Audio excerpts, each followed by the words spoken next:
This stream contains fast flashing images that may affect viewers who are susceptible to photosensitive epilepsy or other photosensitivities. Viewer discretion is advised.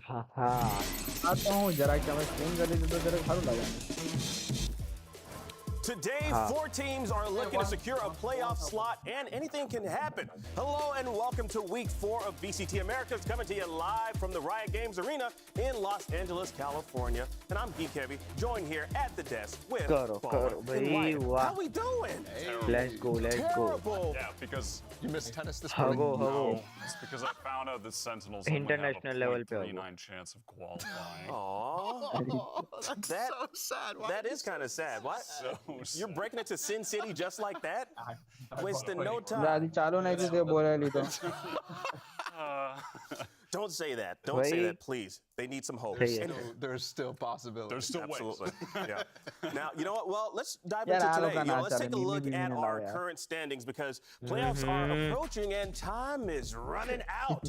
Now, we got here on the standings here. You know, we got crew up there on top in the Alpha group, NRG second place. Let's shift over. I want to. So Sin City is right there. Sin is right there at the bottom in the Alpha group. यार And if you're यार a part पांचवा of the number Sin पर City, है you're यार hoping that NRG तो and हारा तो C9 भाई today होता है just ना। get absolutely waxed and disrespected. Sen by their RCB opponents. जीत ना गई हारू जे ना With दी हारी no क्या rounds on 2 Sen maps. RCB That's a Jeet part गई of the ओ भाई 0.39% ना chance बोलिस ना that Sen बोलिस have. Why? When did you become such a numbers man? Sen ने Because बोला everybody's involved. I'm He's trying looking at to it. distribute information to the people. When we were breaking down the spreadsheets, that one stood out. Stood you know out what the I mean? most. Yeah. And alternatively, crew, they have like a 98.9% chance of making it, so they're looking pretty good in that group. I didn't realize you studied this. Yeah. I was looking at the thing, I was like, change. oh, all the possibilities. I'm Oh. not looking at Well, this. let's talk Idea about, का time well, let's है। talk about the possibilities for After today. it clears up. अगली बार Yeah, match चालू कर absolutely, yeah. Coming up today, we've got YT two check more कर ले crucial जब matches, वो आए and दिन में। everyone is technically still in the running. यार मैं technically. फोन मत First यार up, we have Cloud9 versus Floria, and then we'll see NRG take on the evil geniuses. Yes, they're so evil. Was that too much? You sound like that little bug in SpongeBob. That's what I was going for. I can't remember that bug's name, though. Anyways, let's get into our first match of the day and talk about Cloud9. They had an incredible start here in stage 1, but just took their first loss against 100 Thieves. It was a pretty entertaining match, honestly. Absolutely. I Yeah. mean, entertainment was factored through the roof, especially in that first map.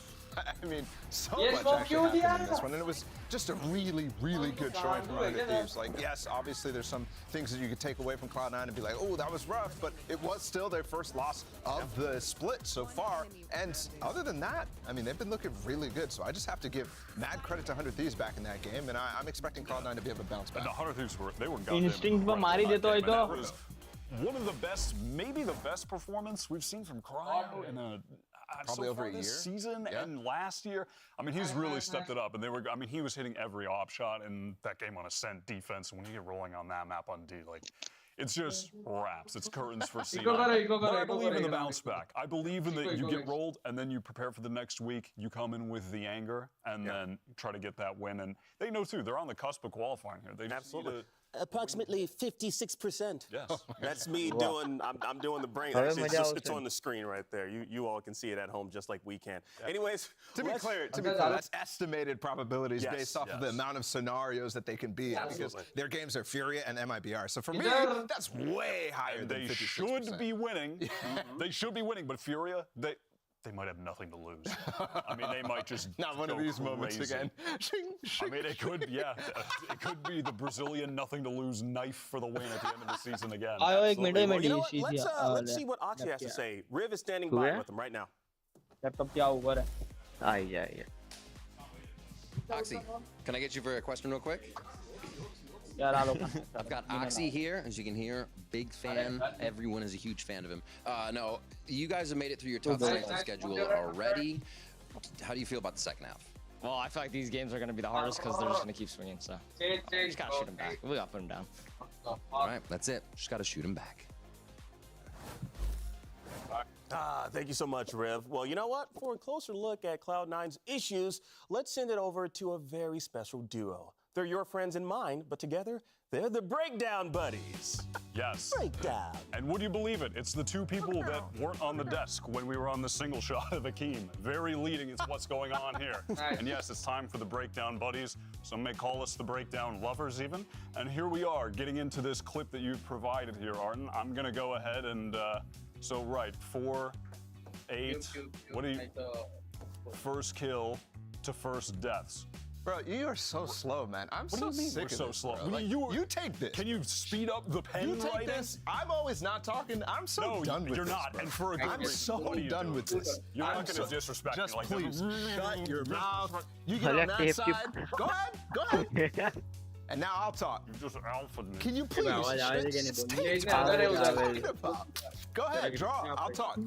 I have a point with these clips. Cloud9, they went for a lot of contacting, Wyatt. Look at this pistol round. How many situations that they just dry walked into? Okay? Are you gonna zoom in or anything? Like, there you go. Yes, and look at this. Walking into hookah, this is exactly what I wanted to show. How many times they did this against 100 Thieves and how many times it punished them. Look, just dry walking there. Ooh, I can draw too. Oh, snap. Vanity dies here by himself and then Cryo gets this kill. Like, you know what I'm saying? Like, do you zoom forward? What do you... Next round. Yeah, there you go. Okay, next round. Look at them. But slow down a second. Pause. Oh, look at this. Another dry peak. What is that, Wyatt? A circle. Dry peak. It's like I'm a replay operator where they do the little... I need more tape for this, man. All right, continue. Next round. Next round. There we go. Yes. Beautiful. Okay, another situation. Hookah again. Can you work your magic with the... is that all you know how to do? Like, can you do something else? Yeah. Come on, man. Okay. Yes. Yes. Dry walking again in hookah. And then look at the utility that comes through here. Ain't nothing. Ain't nothing coming through. And Ben kills too. That's perfect. You exemplified that perfectly. Okay. Now, this is another example of what actually happens. We missed that. Can you go back? Dry peak legend, We missed it. This is actually a really nice way. They throw the orb. Dude, like, what are you doing, man? Like, I'm trying to talk about the orb. Like, yeah, look, they move the orb to the side, and once again, Cloud9 dry peeking into this. Thankfully. How the hell did he miss that? Dude, this game is bugged. Anyway, allowed. Go ahead, bro. Oh, sorry. As soon as they get that kill, they start throwing util. They're like, oh my goodness, we got contact. There's an out. Yeah, they threw a boom bomb. You missed it, and you went past it. VCT ની match હોય અને Let's just હાથમાં continue. The thing is, watermelon now નું pause it. juice હોય. I'm just gonna start telling you what to do because you don't know what you're doing. Look So at this. તને શું Look at લાગ્યું? the control. That you zoom on the map. Like something. Do something. ગંદી What are you સોચ. trying to do? Healthy, healthy. They have no space on the map anymore. Healthy Because ખાવાનું. finally Harsha. they actually got something with the contact that they were doing. They pushed Lucy off. Yeah. Why are you fast forwarding through the entire thing, bro? I've had enough. Let's see some actual gameplay. What is this? Okay. All right, let's see who's this Yeah, guy. this is me. This is perfect. Yeah, Interesting. great. Come Who's on. this guy? All right, let's see. Where what did we you got get here. this clip, bro? Right. Yeah, okay, he's peeking No, top mid. I'm Ego, going for ego. He's gonna get 2 kills. Easy clap. Smoke mid for your jet to fall back. Smoke me, yeah, perfect. Smoke આની mid. gameplay Where's that બતાડે. smoke going? That's a good smoke. That's a great Oh, it's a good smoke? What the hell are you doing? Can we go back for a second? That's a great Can we go back? Hold on. This is the Smoke one shoot, clip smoke that shoot, defines this smoke good shoot. and bad. પેલું TV And this is why he can't get out of silver free, everybody. C9 ની આ આની બતાડે છે clip જે લેફ્ટમાં ઉભો છે ને હોડી You વાળો. on the telestrator breaking down this એની ક્લિપ બતાડે છે કે આ તું શું કરે છે તારું ગેમ પ્લે જો High Immortal. High Immortal TP coming કે up. તારું ગેમ પ્લે જો Dude, I've had enough. I gotta say, I can't do this anymore. If that's high immortal, how is he in plat? That's messed up. I'm not in plat. I'm in gold. what was the point of the tape? It didn't seem to serve any purpose. I could hear every single word you were The purpose saying. was disrespect. I think that's Tape? the purpose. The tape, the Cloud9 were bad at, I mean, they just kept I mean, the contact. tape. Oh, the tape. Not the tape. The tape. The tape. Right. Silly? That was useless, yeah. Karu. Yeah, that would work. In movies and TV shows, it works a lot. I don't know. A Maybe मना you should've छोकरी shut लागी The disrespect on this guy. All right, well, you know what? तू भी उड़ा रहे थे भाई या नहीं चले Now, we have to talk about वो one दूर issue that नहीं चले won't वो go away Phoenix for in this real life. team, and it seems like Cloud9 just can't win नाले आ map तो one. तो है વધારે Like પડતો what was the last time we saw them win map one? It was like back in kickoffs against MIBR. Fine, that was it. Then since Phoenix then, ने they क्या haven't उड़ा been रहे able to do so. Like, what's going on? Why? Are they just like trying to fill out the other team, or what is this? They like to increase the spirit so that they can crush it further down like the that. line. I don't know. Like, what do you want from me? They start slow. I think a lot of teams have this problem, and I think, especially when it's a team like Cloud9, who is a very flowy team, it's kind of easy for that to happen, right? Because you have to get warmed up, you have to get used to the calls, you have to get everybody involved and a little bit more active in a sense. Maybe they're bad at winning the coin flips, so the other team just keeps getting their map first, and maybe they just keep getting their pick first. Step up the coin flip game. That might help. Yeah. Do they even do the? They don't even do the coin flip. Well, they say. Yeah, they say it. We don't see it. That's the thing. We don't see it. That happens off cam, But we've been negative Nancy's. Let's like we've talked about all of the negatives, but you know what? There is some positive on C9's side. They already got through the roughest part of their schedule. Like, playoffs kind of seems like it's very doable. Like, they're going up against Furia and then MIBR, which I mean, I don't have a crystal ball. I mean, look at the rest of the games that they've already played, right? Like, they've gotten through the 2-1 तो toughest लगते year, हुए right? तो जीती जैसे So I'm not super concerned, no matter how they come out जीती सामने भी today. जीती Even last week, I don't think that they came out that, like, I'm not saying that they came out અને bad પાછા by મસ્તી any ઉભા means. રહે This છે આ is a લોકો team that still is basically undefeated, other than that one game, right? This is a very good season so far for Cloud9, and it for sure should બે continue આનું to મોઢું playoffs કેટલું unless drastic એ things જે happen. So સીધું I'm not એકદમ scared. Yeah, well, let's move on to the other team, Furia. Now, with an 0-3 record, खराब हो जाएगा मैं Furia माँ is in a A very भैया अम्मा बहन पे आ जाऊंगा मैं They इनकी can technically still qualify in the Omega group if they win out and get lucky. Mute कर दे दो तारो But, साउंड बढ़ावा really, obviously, they have nothing to lose. I hate saying if they get lucky. I don't know. I don't like the sound of that because this isn't a game about luck, really. Is it? मैं I ना क्यों mean, like it's about skills mostly. We would. That's the lie that we tell. Hopefully, I get lucky today. ओ वाह या तो मारा जो रहा है You saw the clip of me. That Valor is just random. It has nothing to do with whether you could get a TP or anything. No, I honestly, we say they have nothing to lose, and yeah, in terms of split, they have nothing to lose in a sense. But I do think that people are kind of underestimating the amount of value that you get from not only the points that you get from each match win, but also what it means for split too, because these guys, without a win in this, they have to win, without a win in the next two matches, they have to win out all of split two in order to have any chance at going to playoffs next time and champions, and that is the ultimate goal. So it's much more than just playoffs right now. Yeah. Well, you know what? Let's send things over to Rib. I think he's standing by with MWZ. आना आनी आनी आता you hog rider giant. What's going on, man? So this is a must-win game. How hopeful is the team right now? Vocês precisam hoje. Como é que tá o espírito do time para essa partida? Eu acho que o espírito é tentar jogar melhor do que as últimas 3 partidas, né? A gente obviamente quer ganhar, mas a gente quer mostrar uma evolução durante o campeonato. Que até agora a gente viu um mapa só que tipo um jogo muito abaixo do nosso nível. Então a gente não tá pensando muito na vitória. Obviamente a gente quer, só que a gente tá pensando mais na evolução e apresentar o nosso jogo de verdade no campeonato. Yeah, we're thinking more about the evolution, showing that we can develop and get better. I think we won just one map so far. So of course we want to go after this victory today, but what we want to show is really our potential to evolve. We can't wait to see it. Good luck today. Are you serious? Discrimination क्यों भाई? Out of this, and I'm looking at him thinking mad hard. I like Wingman lower, wingman. You already have yours down? Yeah. Wingman मॉश I'm cheating. DG मरतो है तो DG Yeah. Yeah. You got something to say? पहले जो wiper नहीं Molly तुम पड़ी I will once you reveal it to everyone. But Mass you know, speed let's jump into predictions. What do we think we're going to see today? Who's going to win? I don't know why suddenly in this moment when it's come to me. You got like 20 seconds. Well, then you go first. All right. This has no meaning whatsoever, but Okay. like because this Not game my is. analyst. Kurt's not my even analyst. playing, and they're going to win. I don't know why. Whatever. I'll go C9, but for some reason, suddenly I have a feeling that Fury are going to win, and I can't explain it. It's just in the air. And Well, I you don't know get it. I don't know why. Let's confuse करवा versus लेती आने आने confuse करवा लेती हूँ हेने पूछी कि कौन जीतते तो हेने क्रू लखी दी तू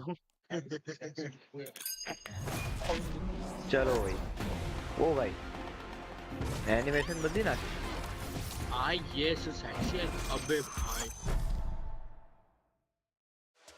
कॉम्पिटिशन क्या रहता है काल के परम दिवस मींस आज सवार का तो આવતીકાલ ની સવાર લે આજે અત્યારે પાછી લાઈવ સ્ટ્રીમ ચાલુ છે કા તો ભાઈ 30 તારીખે થશે કાલે 30 જ છે ને I think Fury has looked pretty underwhelming so far, but I think they do have players that are capable of being very good. They have like nothing to lose. That's like always the scariest teams to play, of course. NZR de novo, ele clica na spike, agora é num X1, fez metade, Kidu solta to agora, yaar. ele entendeu! Kidu to garante pontinho! મન ખબર છે મેં કીધું તું જોઈ લેજા મારી live check કરતો આયા પાછો He gets two. The satchel in the face is Rudy claims the third. A gente vai com certeza jogar para ganhar, porque a gente é um time muito competitivo e a gente vai trabalhar para isso, treinar bem. भाई e यार estar मैं na game mesma रखा है तो मैं I think NZR is really strong as a player. I believe he's their IGL now as well. Should be a good match, honestly. We haven't practiced them very much. In this round we have very talented individually, so we need to have our guns ready, I guess. E o que eu espero do jogo é que a gente consiga fazer o nosso jogo, porque a gente ainda não conseguiu atingir o nosso nível dentro do campeonato, coletivamente e individualmente. E vai ser um bom jogo contra eles. Riot Games Arena. Vamos dar início aos Party jogos desse party. domingo. E eles ainda seguem vivos. Fúria! चल अबे चल चल भाई આટલામાં તો શું ના થાય કઈ ના થાય આટલામાં થાય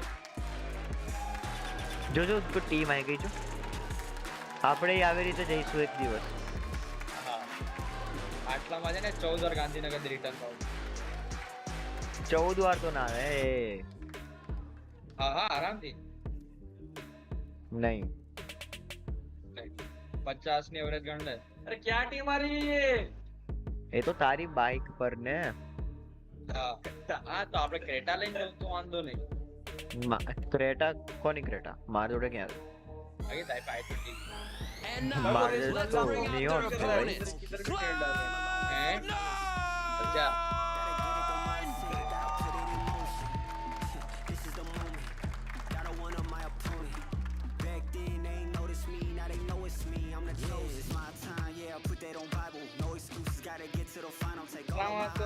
પાર્ટી બને ભાઈ वो तो ऊपर ना 200 तू राखी અલ્યા હા ભાઈ યાર કરીશ યાર ચલ ને યાર આ તો કોઈ બર્થડે છે પાર્ટી કરે લોકો કોલેજ આવીને બી નહીં મળતા તું નતો મળ્યો બરોબર તું નતો મળ્યો ઓય હર મારામાં લેગ થાય છે પેલું હું કરું તે લેગ થાય છે મેં હું કર્યું જો પેલી છોકરી આવી Well, the stakes are definitely high for Furia.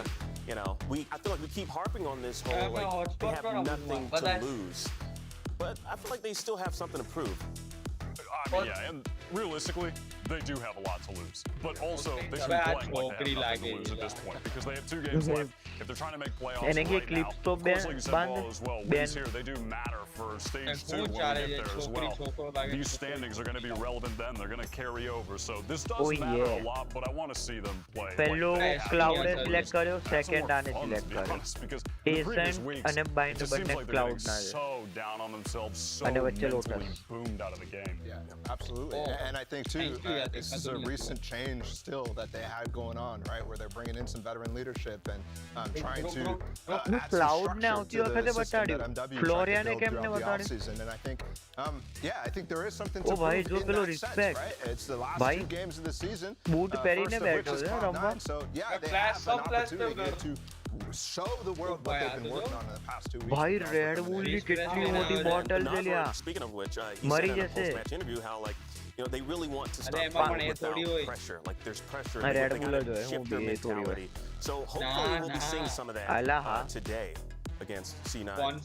Totally agree. I was really excited to see Nosworth come into this team way back when he was on the international stage. Gamers में provide करता जो इसला VCT वाला भले आवा नहीं हुआ. Excited about that team way back when and seeing him come in. I'm hoping for him to revitalize the structure of the team, bring in some leadership that they were lacking before.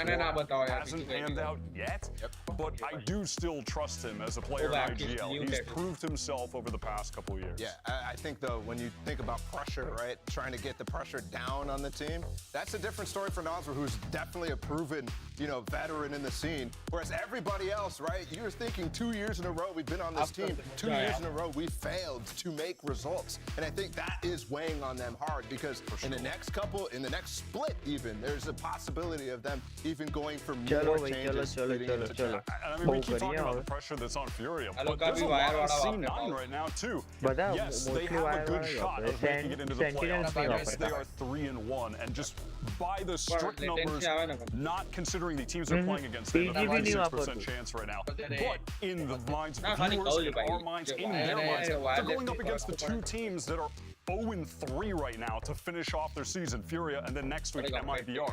So they're coming into this with an expectation of this is ours to lose. And after a really bad game against 100 Thieves, I do think you have to question perhaps their mental resolve a bit. Or not question it, but rather it could be a detriment. I mean, this is a team that Cloud9, all the iterations of this team have gone down to I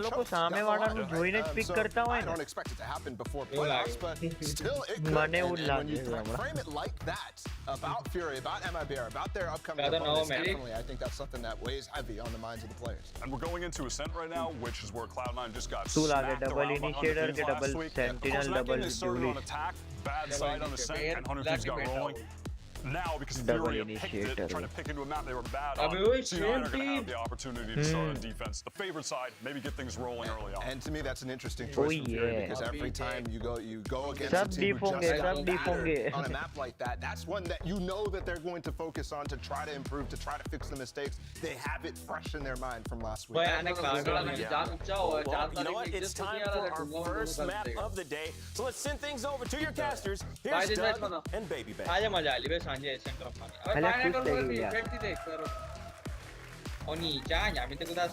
Always a pleasure. Thank you so much, Dre. I think when you think about this match, you've got really a fascinating story from both sides. Cloud9 coming off of a loss that I don't think many people expected. Right? You have an opportunity to redeem yourself on this but on the other side, you've got a team that hasn't won a series in almost a year. They've won one map, all split. I mean, there's not a whole lot to lose on one side, and it feels like there's a lot of pressure on the other side of the stage.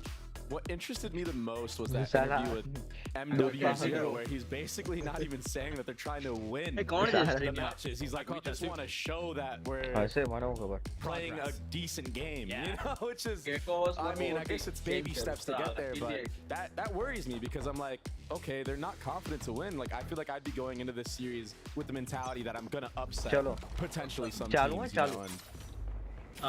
this would be a great opportunity to do so. Starting on the attacking side.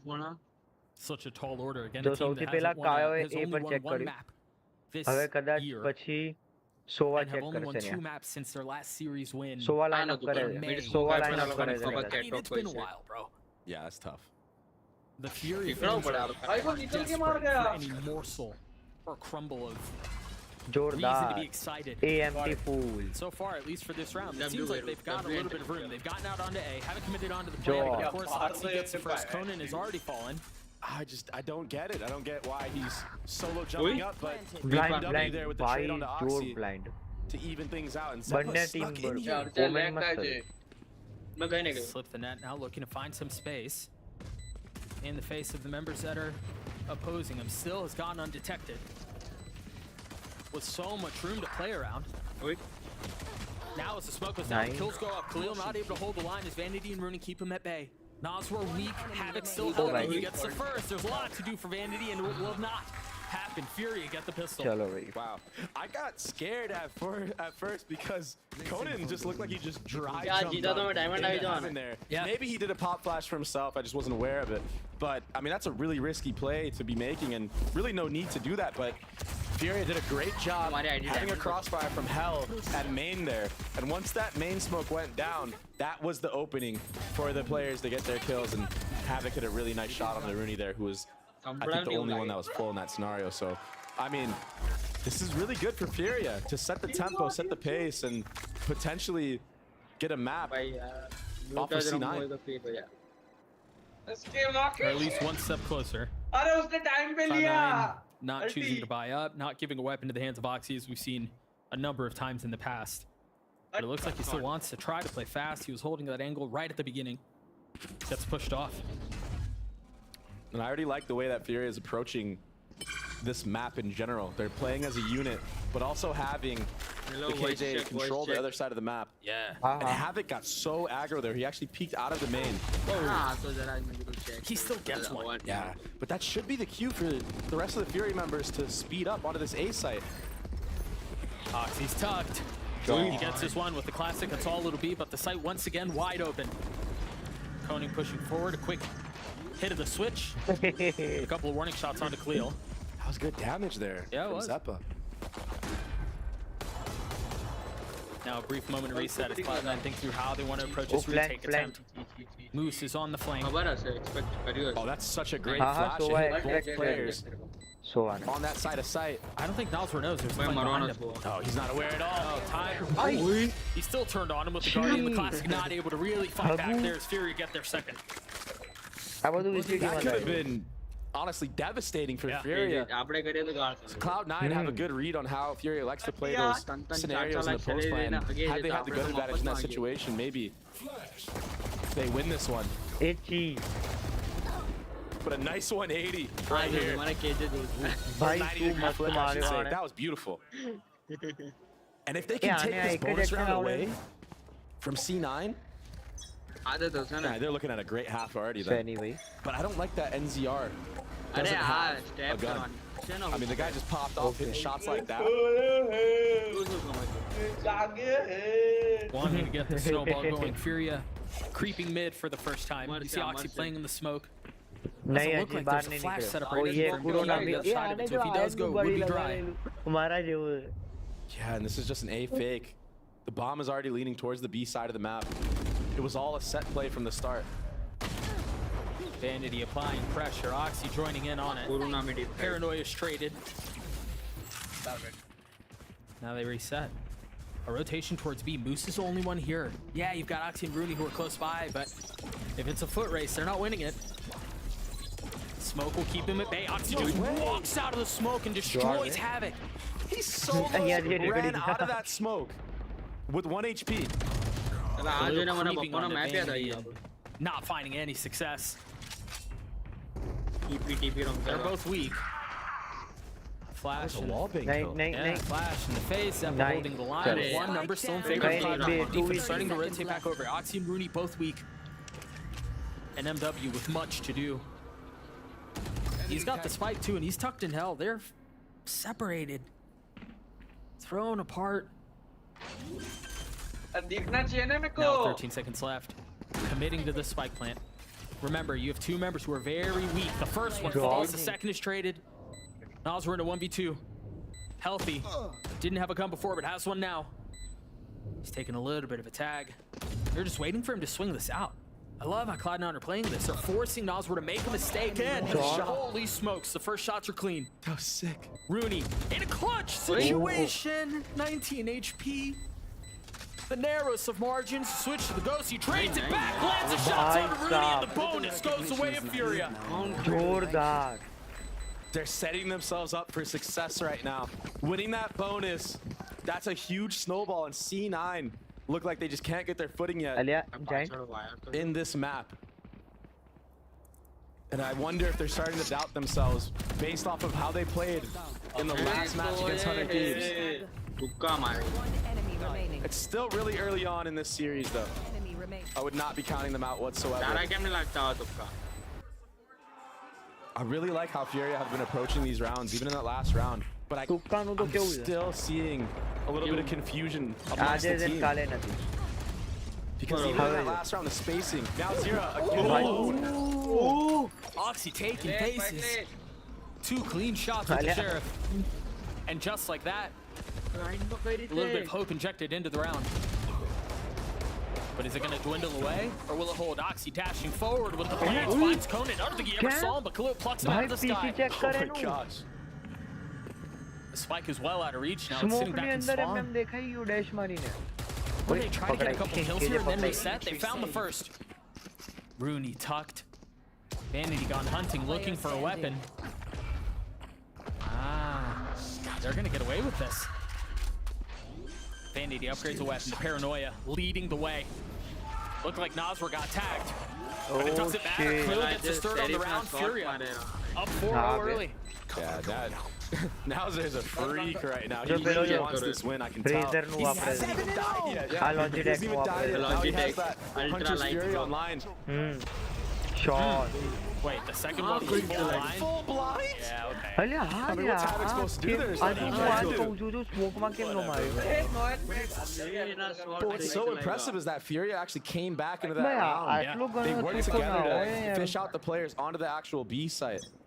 Oxy got 3 kills that round. I think he saw 1 person.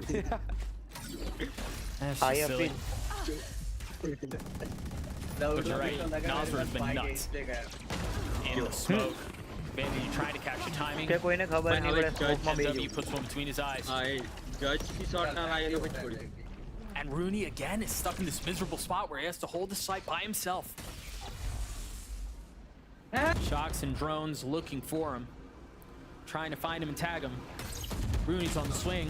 Taking a fair bit of damage and finally falls. And as they try to funnel out behind it, thinking they have a little bit of space, they're just walking into a brick wall. Spike planted. Moose in a 1v3. They're all healthy. They all have ult set up, facing well. This is a fresh look for Furia. I know Sentinels is somewhere watching this game, praying to the Valorant gods, praying to Furia to do the unthinkable. And the attack Odin, this is huge. Saving the dart for back sight there as well.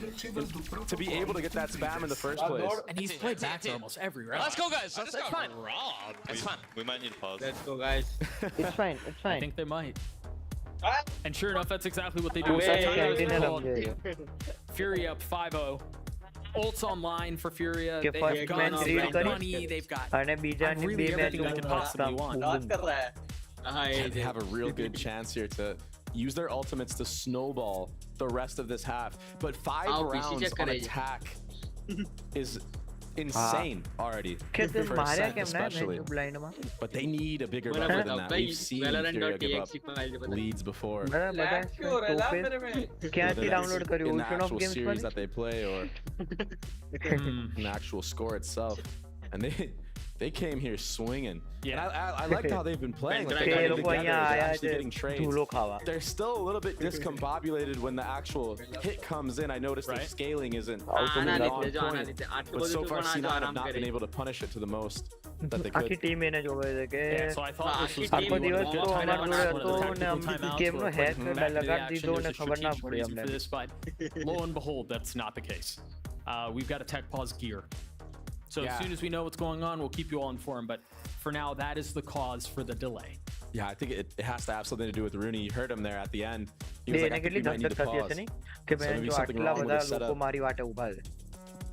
I'm being told that it's an audio issue. So again, we'll get this squared out. We'll get this fixed and we'll get back in action. Furia just rolling Cloud9 right now. It feels a little reminiscent, to be honest, of the Cloud9 that we saw. What was this? It was only like, what, 4 days ago? Yeah, it wasn't that long ago. Yeah, they got dismantled completely by 100 Thieves. On this map. But they actually did really well on the defensive side, C9.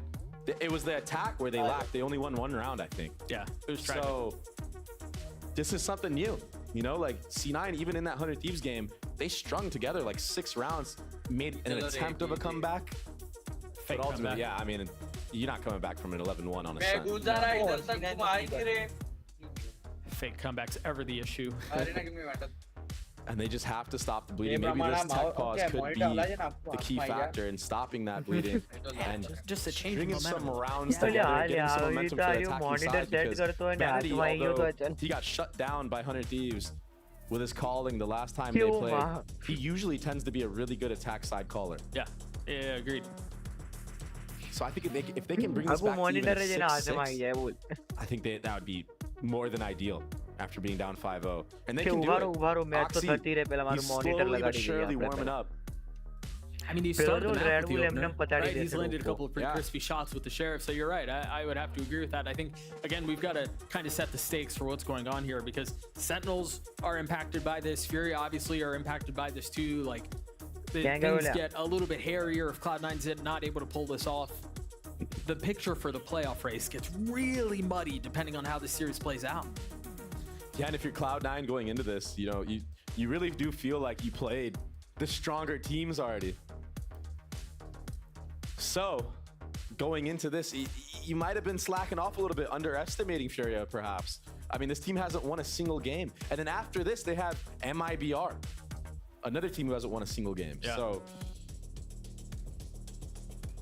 I mean, no team truly overlook anybody in this league, but you know that they went into this feeling really confident, and they probably didn't expect this. Well, no, absolutely. 5-0 to be happening. No, even given the nature of Ascent and how swingy it can be, or has been in the past. Obviously, as you all can tell on your screens, we're not really any closer to getting this issue rectified. Rooney doesn't even have his in-ears in, so still might be a bit, but alas, the best people in the world are on the job. We'll get it fixed, and we will continue this voyage. But for now, Furia up big, Cloud9 still struggling a little bit. Again, still showing signs of what we saw against 100 Thieves. Remember, you mentioned it. Bang teed off. Yeah, he went crazy on them, and really everything was going right. And it almost feels like just like a continuation of that last map. It feels like one beating that's just kind of been blurred together. Yeah, and they're playing the early rounds really well, in my opinion. I mean, other than, you know, Vanity getting outshot there in that previous round when he had the judge. He probably could have killed MW's era in that scenario. Other than that, I feel like they've had a good read on the early rounds. It's just when the retake is coming in, they're missing key utility. Like, for example, that pistol round, it all went sideways once that A main smoke dropped. And we had players just in the open for Cloud9 getting shot from the people in A main as they're looking help. So it's small little things like that, not being aware that that smoke is fading at the right time, not being aware that you're exposed to the players from A main. That made the difference so far in this series. Good news, my good people. That's often a good sign. I believe we're getting back into action very shortly, unless I'm going to jinx us. And we're going to do this for a little longer. Yeah, that's true. That's true. I don't even have those powers. Beating the allegations of cursing. I am being told that now we're on to a good timeout. We're on tactical timeout. So a little bit of a prolonged pause. But it seems like all the audio issues have been fixed. The teams are chatting once more. And the game is afoot. I think for Cloud9, Dre, what are your thoughts on some adjustments that you're looking for? What is there anything that has stood out that's like a #1 thing that needs to change? I would say just don't freak out. Don't let it slip away. Make sure the team mental is still good. And if they can get a read on the actual game plan of what Furia is doing, the first 3 rounds for Furia were all towards the A side. The next 2 were towards B.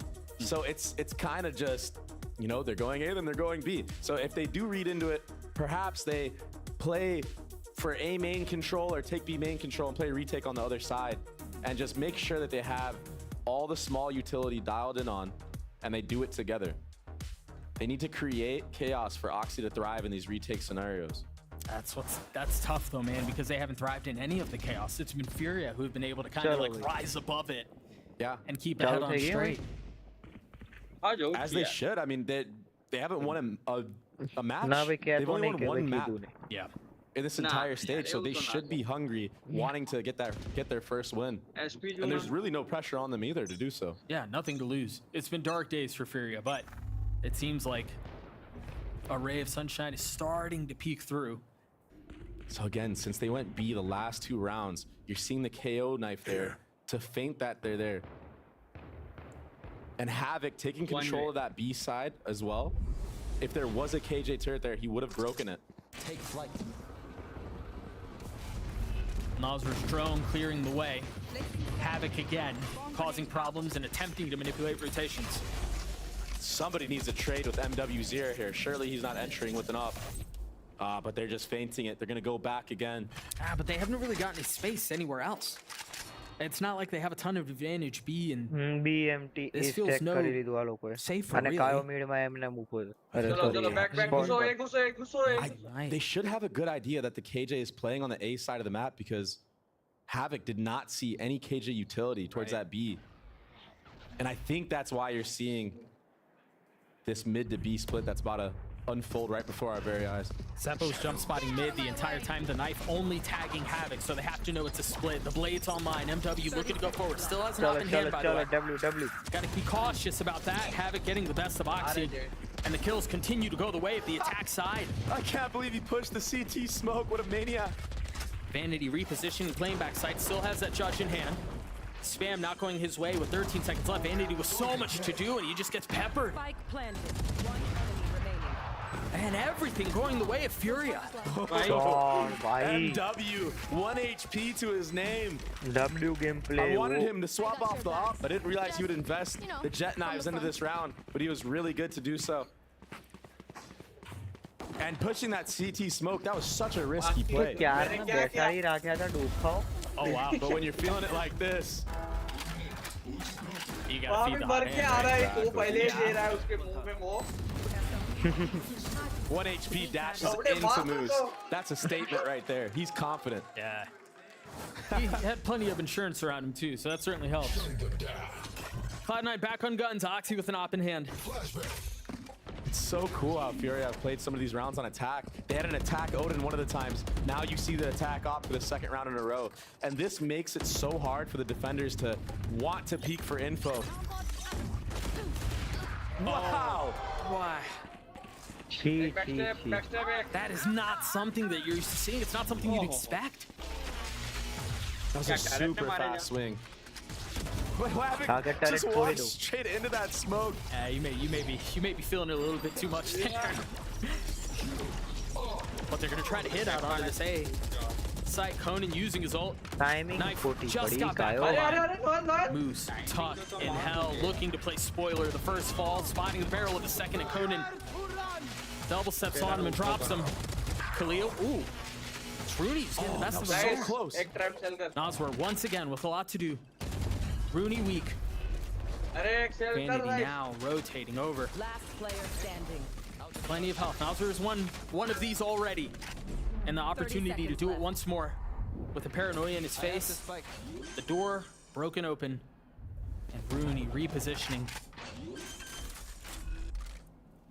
Just a bait, just a threat, just a swing. The first falls. Is he expecting the second to come from the same spot? The bullet betrays him. Now Nazar with 10 seconds left, still considering taking the fight. The dart to buy some time, and he takes a swing anyway. Doesn't commit to the play, and it gets a shot from Vanity anyway. Disaster once more in a red bull clutch for Furia. Vanity talked about it in his interview. Nothing to lose. Nazar is insane, he said. He said he's really mechanically talented. Nice 1v2. The spacing, not quite there for C9 on these retakes. And that peak from Havoc, the entry onto Oxy. Oxy was not ready. You were 100% correct. Oh my gosh. Nothing to lose. You're seeing it in the way they're playing. You're seeing the way Havoc is swinging. Nazar's playing a little bit more loose. I mean, it's so freaky when you give it a team that has nothing to lose confidence. I mean, they're so ahead right now. And they're not taking many risks in the beginning of the round. No, dude, they like that one smoke and the choke comes out or a molly comes out and they just delay. They just got Zeppa's ult out for very little. Yeah. A smoke and a knife and a dart, or I mean, refreshable utility. They've been able to get away with this, but Oxy, once they know, did they see him? I think they have a hunch that someone's there, but the hunch is confirmed now. One is all little B. You should run. That's the key for MW to walk in the site. He should win this. And I wonder if they come back cat now. They already are. He's got to take a lot of space here for this to feel secure. Yeah, all he needs to do right now is just hold an off angle onto heaven. Of course he's pushing. He's going really deep though. This should be red. Zeppa, there it is. A little bit of an overheat there. But they still have the space. They managed to get the spike down. The problem is Cloud9 have been able to upgrade a weapon. And they already had some. 140. There is a flash available from Zeppa. But this knife will get max info and delay the retake. And now the paranoia too. They're playing this so well. This is such a good reposition from Conan. I mean, the clock is ticking. If they're going to go, they have to go now. Zeppa jumps into his death. Loses left in a 1v2. He's gotten it down to one. Tragedy ensues once more. Just when it looked like Moose was going to be a savior for Cloud9. One in the chamber. It's these moments, these 3v3s with the retake. C9 just can't get the correct trades. And honestly, Floria are doing a really good job in these situations too. Yeah. Conan repositioning into hell, and then having somebody wrap around off of contact. From Havoc in the main. I mean, this is nice play right now. From Floria.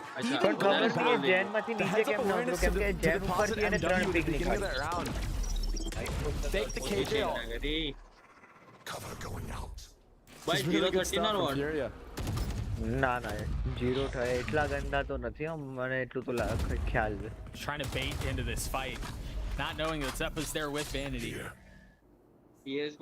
Opting not to re-one-way right away. Will come out now though. A knife tagging two.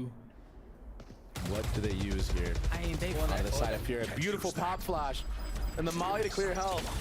They know though. They know. NW still gets one. Nice. This has gone so sideways for Cloud9 so quickly. MW was full blind there, but he understood that. There's not many ways for Vanity to get out in that spot, so all he needed to do was just peek out and pre-fire. That's what you saw him doing there, and he got the kill for free. Oh, I love this play. C9 is good to stay off of that dagger. Most teams would rotate after that hit nobody. MW spotted. See a couple of cloud bursts. The flash is there. Oxy getting the kill onto the jet. How can they find Zeppa's playing up close with nothing but 2 HP. Chooses to take the fight. But Khalil on the trade, 10 HP. He's gotten up on the site. The spike not in hand. Havoc the only one close by. As the time runs lower and lower, there's still much to do here. Oxy with the classic looking. Spike planted. Seeing if you find anything with the op in his back pocket. Just creeping out right now. Dude, not again. Another one. Khalil with 3. No charges. Omen. It's the same on these 2v2s, these weird scenarios that C9 are being put in. You're right. There's really not many places to go. મને મારી team સારી લાગવા લાગી. Finally, when we thought C9 was going to win a round. મને લાગ્યું હતું કે ના ભાઈ આ round In this round, Khalil was so insane. આ જો તો ખરી શું સ્પ્રે ટ્રાન્સફર કર્યો. To have the gall to Omen TP back Gen while there's still pause players લીધો on ખરી. site and Opera in heaven. I time mean, out લીધું પણ. that's a crazy play. That's a crazy play. And that's the second timeout called for Cloud9. So from this point forward, they'll be going without their coach as they try to figure out how to stop this outrageous display from Floria. I mean, this feels just like the 100 Thieves series that we casted. It's Oxy at the top and everybody else is extremely quiet. Makes you wonder, maybe Oxy needs to be put in more spots where he's able to bait his team on these retakes. Discord maybe he can be the one that can close out a round in those scenarios. In that last round, he did his job well. He posted up on that gen area the whole time, ended up getting a kill on the swing. Khalil with that reposition. It was just too strong. A lighter by here, 3 stingers. બે આ લોકોના VCT માં બી એવું થતું હોય કે લ્યા A પર કેતો તો આપણે B પર કેમ જતા રહ્યા. Fury have just had their way with them. Maybe this is where they can do something though. They feel like they have a decent read as to what's going on. Another KO on the B hit. And MW pushing aggressively loose, waiting for him on the other side. Rooney separated by the door, having to wait things out for just a moment. They're not playing back side here. Remember, we've seen that a lot of rounds, but this time they just want to fight for the retake. And a confident Furia now. Khalil's gonna get flashed, surely. Yeah, there it is. The paranoia, understanding there's probably somebody holding B, but he sidesteps it. And Rooney has no shot at winning that fight there. Finally, Khalil falls. So Spike's been going off for a little bit here. You see all three members of Fury huddled out onto the site. Excuse me, Nazarus, the one who was up and he gets two. Gosh! I feel like we've had a couple of maps like this where it feels like the team is just getting absolutely dismantled.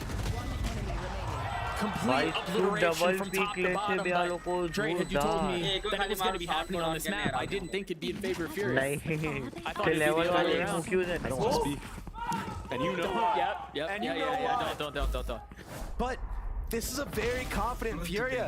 And what amazed me in this actual site was they got the scaling down perfectly this time. Other rounds, there was no trade onto MW.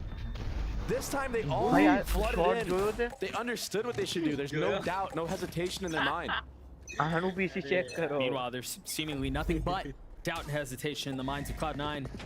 The other side of the stage with so many questions and a staggering lack of answers. MW dashing up top. The flash is perfect. Oxy can't hold the line. And it's on MW to wreak havoc. This time, Moose playing backside. The way we dropped the duelist. The knife's going to delay things so much more at the hands of Zeppa. And now, where do they go from here? Do they commit? There's your answer right there. They do not like what they see. Of course, just as I say, I thought they fixed their scaling. They sat in the main again. Yeah. Seems like MW's on an island, and it's like, okay, buddy, good luck. Yeah, go get him. Good luck over there.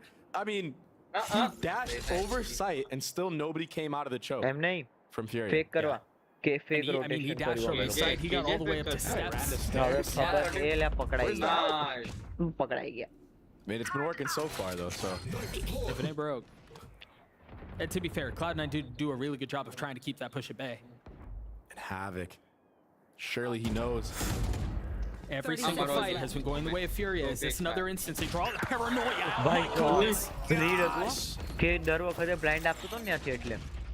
Again, a foot race towards A. But Furia seem to be a step ahead. Oxy's going to be on the flank with an op. And there's no caging utility on this flank. If Nazar plays off, he's got his ult online. He's gonna peek right in Oxy. Another whiff shot from Oxy. Reckless abandon in these fights. Nothing to lose and everything to gain. 3 from Cloud9 playing up in heaven. You see the utility set up, the dart, the flash cone, and holding the line. The first found the second. Make that 3. Nothing going the way of Cloud9. Sometimes you play Valorant, and other times Valorant plays you, man. It's tough. This is so hard for Cloud9. And I feel for Oxy right now. He's trying to get aggro. He's trying to find these early kills. In that round, he took control of all of mid to the point where he even flanked. But Furia, in these rounds, have been death-balling in the beginning. So if he is there, they get him off the angle. And that spray down was absolutely disgusting. The last bullet was a headshot onto Zeppa. He had been spraying the whole time. Again, man, sometimes things just go your way. And what a weird off angle. You don't expect that. No. This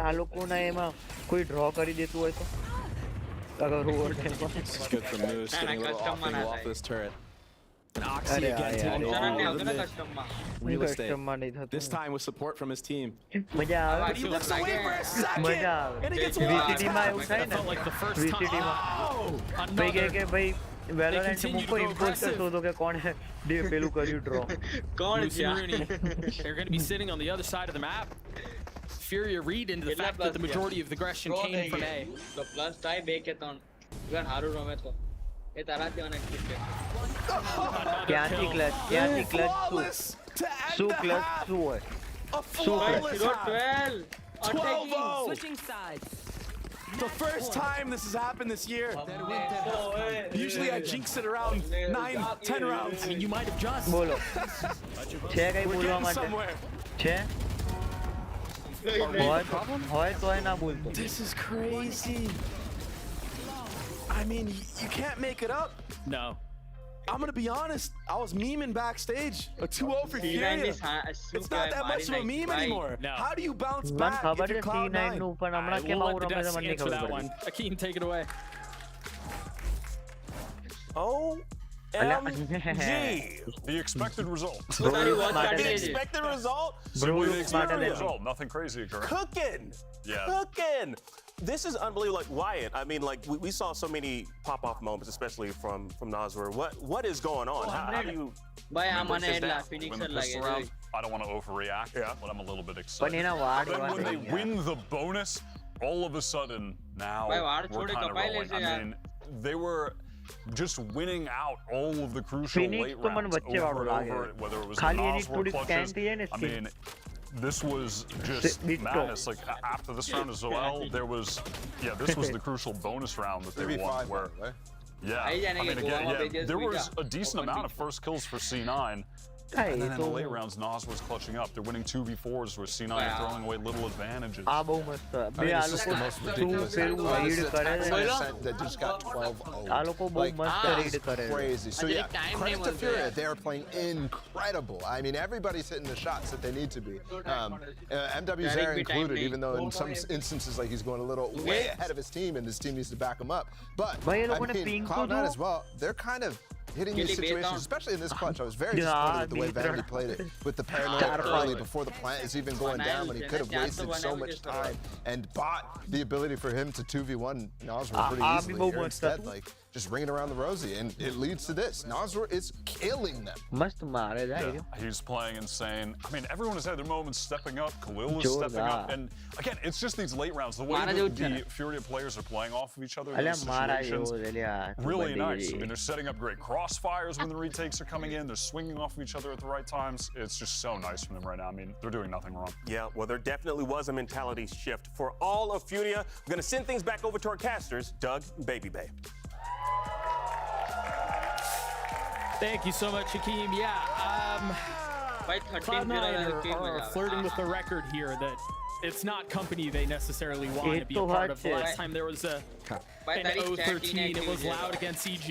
EG was on the receiving end of it, and of course they went on to become world champs. So ultimately, whatever. But it is interesting to note, Furia have been on the receiving end of every single really bad stomp this split. They're the ones who are getting 13-2, and now, I mean, Everyone's stepping up. yeah, and you Scoreline. You see it. It's there. It's brutal.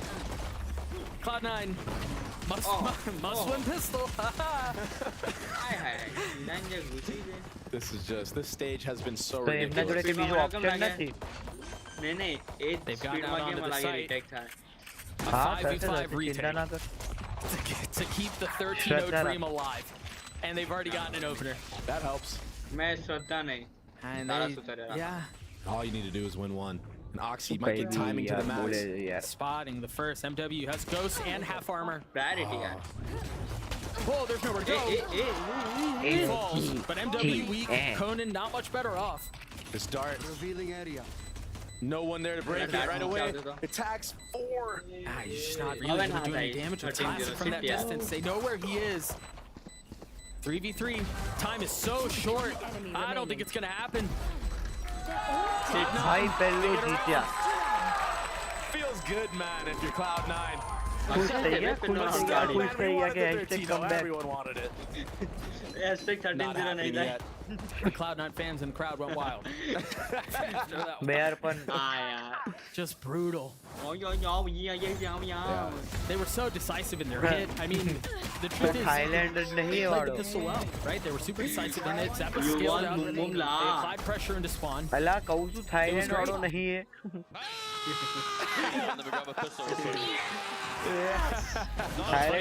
sorry, Bangkok. He's like dropping 30. You know, he's getting 3K after 3K. Sometimes it's just like that when you're down 12-0. Yeah. I mean, the feeling you get from not being 13-0 is great.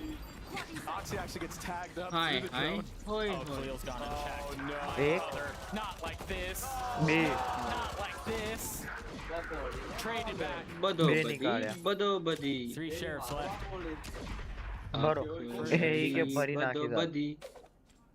This would be, if you're able to pull this off, the largest margin win we've had this stage. They're gambling that it's not going to be an A-hit. And they're wise to do so. No one from Furia is here to see that the door is smoked. And that is so important because had somebody been playing Garden and seen that, they'd be worried about people walking out into A site. But nobody's there, and instead you have a B main trap. And when you're up 12-1 like this, you can afford to gamble just like they did on Pistol Round. Had C9 ran into that 4-man A stack, they probably would have lost the round. Oh gosh, they're gonna walk into the side. It's gonna happen, isn't it? Top. That's a big one. MW falling. Nazar Reveal having to कर ले. face up.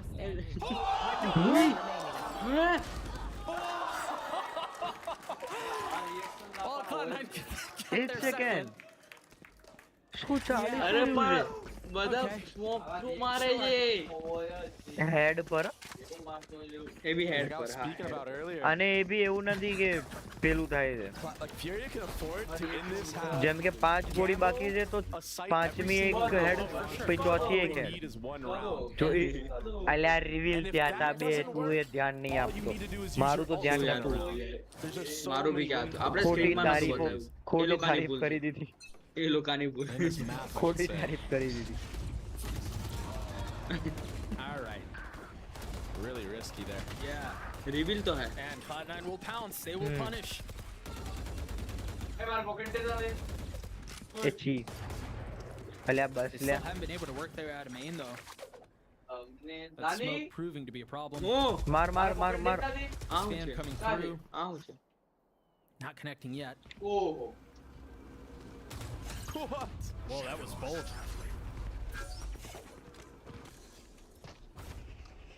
And now Oxy with the dash. Dash कर ले, dash कर ले. Ready. Lets it expire. Oi! Investing the ult. I guess when you want to be sure, you gotta be भाई sure. बे नहीं काढ़े आए ने जो तो खरी Havoc left in what will ऊपर करे presumably ये. become a Gog. 1v3. पण तो है He has no utility. They know where he is. Light armor. अल्या भाई बेवार वो क्यों तो बेवार Havoc has One made एक it एक down to एक one. मारो एक मारो The drop of the turret. Vanity on the other side. Played spoiler before. Not this time. चलो भाई GG's. That is something else. Furia destroy Cloud9. 13-2. Yeah. The Valorant gods are blessing कसम जी भाई मस्त playing with the hearts of Sen City. હવે કેટલા 10 minute માં ચાલુ We'll થાય. find out here in a moment. That might have been the fastest game we've had so far. Currently, the record in stage 1 is 86 minutes. And this may have broken that. GG 56 minutes. બધા મસ્ત રમ્યા Oh, Cloud yeah, you're right. It couldn't be 86. That's way too long.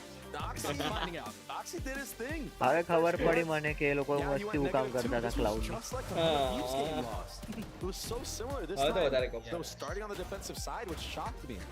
But NZR had some really big moments in these clutch scenarios.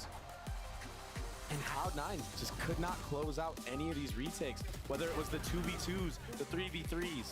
Havoc had insane moments. Everybody from Furia contributing. We're going to throw it to a break and let that become a distant memory. Lotus on the other side. We'll be right back.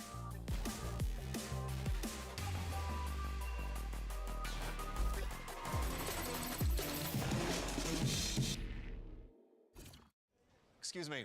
Would you mind taking a picture of us? Oh, no problem. Thanks. Ooh, yes, problem. You need Verizon. Trade in that old thing and get a new iPhone 15 Pro with tons of storage, so you can take all the pics. So many selfies. Preposterous amount of panos! That means panoramic. And as many portraits of me as your heart desires. How about none? None. Yeah, none feels right. Trade in any iPhone in any condition and get iPhone 15 Pro on us. Only on Verizon. ના હોય તો શું પૈસા advertise ની વાત કર પૈસા ના હોય તો એક ઉપાય છે મારું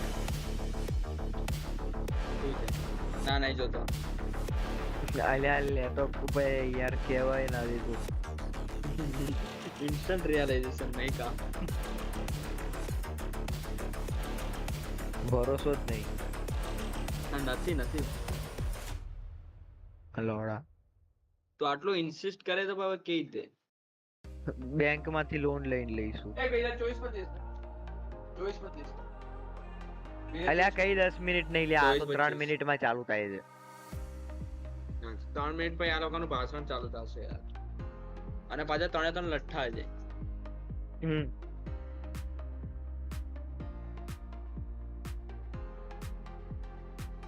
વાંધો ક્યાં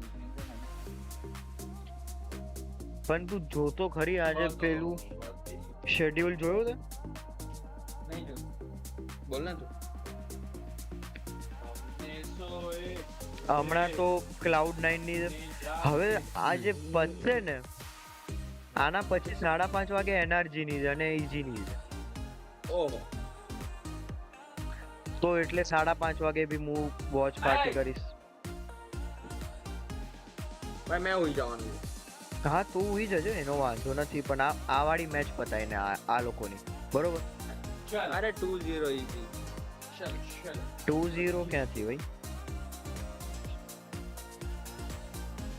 કેમ મારે સવારે 7:30 સુધી કે 8 વાગ્યા સુધી ચાલશે હાય હાય હાય આયુષ આવ્યો ને ભાઈ ઊંઘી ગયો મન કીધું એને કે ભાઈ લાઈવ કરે ને કે તો એ પેલું કરે છે મેસેજ મેં કર્યો મેસેજ ના જોયો ઊંઘી ગયો લાગે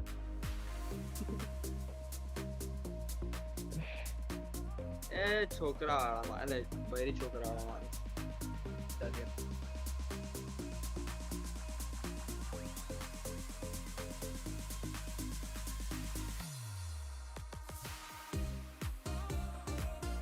તને કોઈ પૂછેલું શેના વિશે નથી કેતો ટોફા મોબાઈલ માંથી કેમ બંધ કરી દીધું તે YouTube મને હા અહીંયા વોચિંગ ઓછી થઈ ગઈ ગાડી દઈએ ભાઈ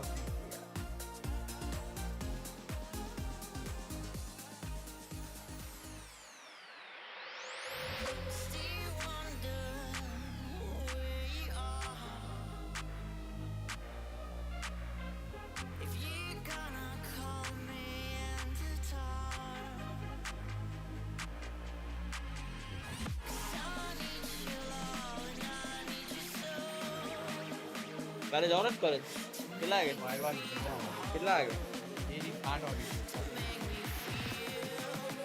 8 વાગ્યામાં 9:40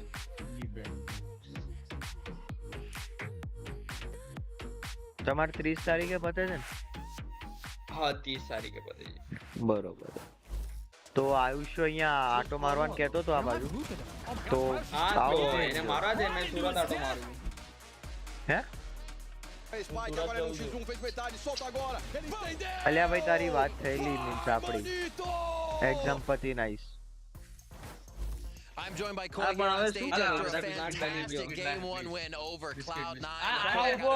Is there a specific focus coming in for this game today? Or is Floria just playing their own game no matter what they see? Cara, isso foi basicamente a gente jogando sem pressão. A gente tava jogando muito pressionado nos últimos jogos. O foco dessa semana simplesmente foi, por incrível que pareça, a gente treinou menos e focou muito mais na saúde mental dos jogadores. Deu espaço pra eles ficar mais tranquilo no individual deles. This is basically us playing with no pressure. We have been playing with a lot of pressure, so actually this week we trained a little bit less, we practiced a little bit less, and focused more on their mental health state for to come here today and play. what they can play. Well, that pressure is now on Cloud9 from all that focus you guys brought to today. So best of luck in the series. Back to you. Yeah, well, like Rev said, the pressure is on for C9. Furia playing like there is no pressure. That was definitely not a fluke. That was just some sound gameplay from Furia's side, for sure. Yeah, I don't think you go 12-0.5 and call it by any means something like they were cheating. Yeah, they are playing.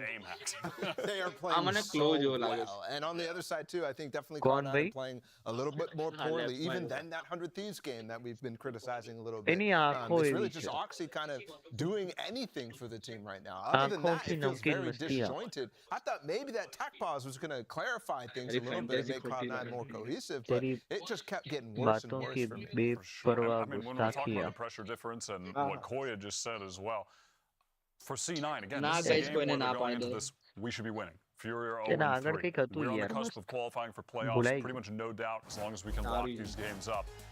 And losing that many clutches, so many rounds where they were favored. I mean, in this game, you wouldn't believe it, but C9 had more first kills than Furia. They had 8 to 7, and Furia won 7-4v5. That's absurd. That is a mental booming for C9. They need a serious recovery going into this next map.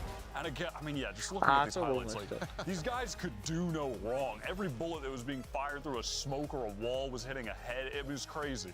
Every time they had like, any sort of hesitation on the idea or the strat that they were going up against, they get stopped at B. Yeah. They end up just walking into another side where Cloud9 is not ready for the pivot at all. And every time Furious was doing great in those mid-rounds. And I love seeing at the very end, Havoc, I mean, again, of course they win with another clutch, but Havoc wins in that 1v3. And for him especially, he's a guy that notably has struggled with the stress of playing professionally and feeling, getting down on himself with the pressure.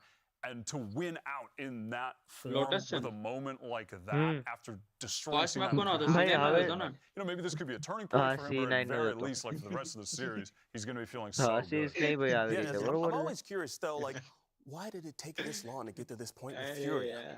Maybe one tweet it leads to that. That's the point, right? Where there's no pressure. That's why it takes so long. I mean, it's not even that. It just is at this point in the season where it all.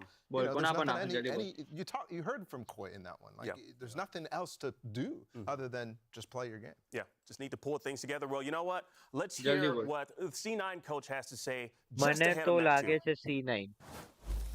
I'm joined by Emu before their second game here on stage. A rough one is the history of Game 1 rears its head again for Cloud9 with that loss coming in from Furia in a devastating manner.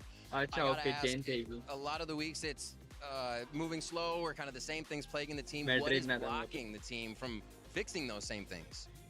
I have no idea what's just went up in that game. Like, I couldn't tell you. It's just the same stuff. We're losing 2v1, 2v1, 2v1, but the 2v1s aren't even 2v1s. They're 1v1s constantly, 4v2. I don't know. We just have to get it back together. I had a word with them, bring them back up, and let's see what goes. All right, good luck with that Game 2 momentum, maybe. Well, you know what? I know exactly what happened. Furia happened. That's exactly what happened there. And C9, they definitely need to get it back together. They need to be in hopefully rare form on the map too. Well, I think something that was clear there from Amy is, he was talking about 2v1 situations, and he said most of the time they're not 2v1 situations. What he means by that is that the players were playing like they were 1v1 situations, often solo peeking, often trying to make the right idea, like grouping up, but then it gets disjointed, and from there it falls apart. And that is something that is very difficult to fix without, I hate to say this word, but it's about the vibes in that instance. It's about being able to communicate with your teammates and be happy, excited about what the call is, and not overstep, not go before everybody's ready. Absolutely. I mean, and also just a quick point I wanted to say too is, as to Furia's success and you know, the pressure being an aspect. Another one is they just start having more time with Nasor too. Yeah. I mean, that helps as well. That was a huge roster move for them and seeing the benefits for them as time has gone on here. But yeah, we are going to be heading on to Lotus next, which is Cloud9's pick, a chance to get back into the game.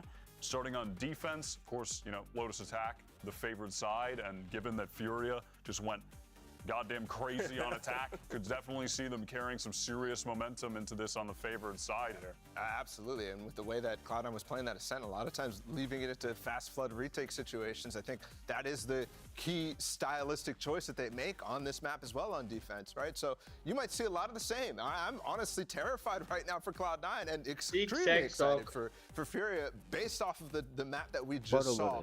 Going into this next one, I think it's still perfect for them given the situation that they're in. Definitely. I don't think it made a huge difference on the previous map, and here, I mean, this is just pretty much your default comp right now on Lotus with the Fade, solo Fade initiator that Furia are running here. It's a great comp. We've seen it be super successful for a while. But on the last map, Moose actually switched over to the KJ. Normally, he's just playing Cypher all the time, and he's going to be playing KJ here as well. C9 favoring this solo Gecko again. They picked up a win on this map against Loud a couple weeks ago. Of course, that was some deadlock silliness from Sadok. It was not paying off as much as it did yesterday, but still, that was a solid win from them. So, expecting some good play here. A bit of a resurgence. Yeah, well, is this happening? Can Furia shut down Cloud9 with a 2-0? Well, let's find out and send things back to your casters in Doug and Baby Bay. Oh. Thank you so much, Lotus. An opportunity for something fresh. And Everyone lucky with a donate skin, please.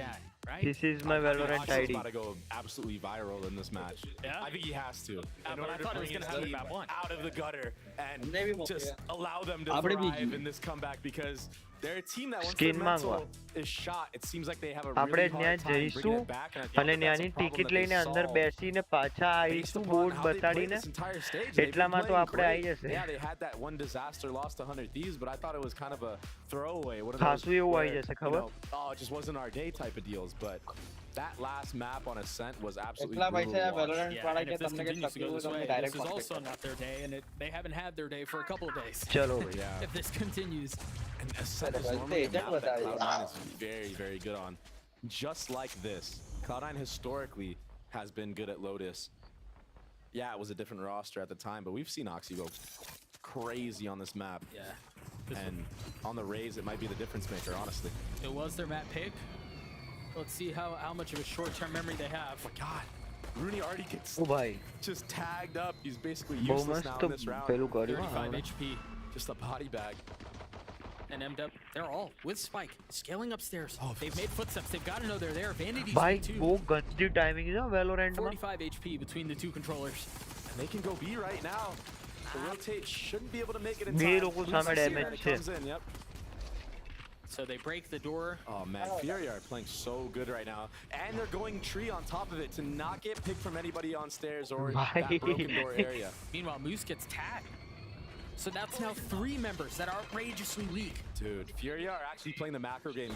And they're hitting the shots. 30 seconds left. Look at, I mean, they're in their spawn, man. They're wrapping around behind them. They're doing everything right now. This is a Furia that we've never seen since probably last year. Oh! Nice. Shots connect. That was one of the weak ones. Kills getting traded though. They're staying in this fight. Moose and Rooney, the only 2 that stand. On this crossfire. They're separated. There's no way to be able to control and expect where Fury members are right now. You've got them completely encapsulated on the site. Nice. It's the trifecta setup. Yeah. The forbidden triangle, some would say. Triangle the tiniest of slivers on health. One enemy remaining. What? But then there's a third. Oh boy, good thing time. Good thing it was time there. That almost got real messy real fast. Hagu sala, Hagu. Giant. It's just unfortunate. Coden had quite a bit of whiffs in that round, but I mean, he did his job correctly, and the reactions from Furia into this round to bait all the A utility out, go back to B, and then pump fake all the way back. And even just the pathing they took to make sure you go tree so you're not stuck in the open and get crunched from, you know, that broken door and the never stairs, tension but to you, tension when you to see you. the frustration from Emmy, it's not like they're getting outshot. It's not like C9 is doing things that wrong per se. It's just Furia is playing a really good game right now. Nine. And as I say that, Havoc gets caught on an island. Of course, I'm just different with the jinxing. It's a meme at this point. I mean, Oxy has been really the only shining light. And now this last map is gone, much like we saw a couple of days ago. He's still getting his openers, he's still getting his ones, but they aren't really able to capitalize on that. Too fast to At least so far this round, that's been the same story. Oxy gets his first. What do Cloud9 do from here? How do they convert this? They've got everybody at A, and that's where Fury is. Dizzy's so good. Nice. No shot. Jo. They're gonna snatch this thing back. C9 ને mode ખુલ્યું. Oh, that's. હવે આનાથી મરી જાય તો pay મુની ઓળખતો. If you're Khalil. કઈ નહીં ચલો બચી Nice ગયા. job from Cloud9. Getting the entry onto Havoc, who honestly kind of just was on an island right there. I don't know why he was alone with no utility, just dry peeking. That ultimately allowed Cloud9 to rotate 5 people towards that A site and just be ready for the speed up.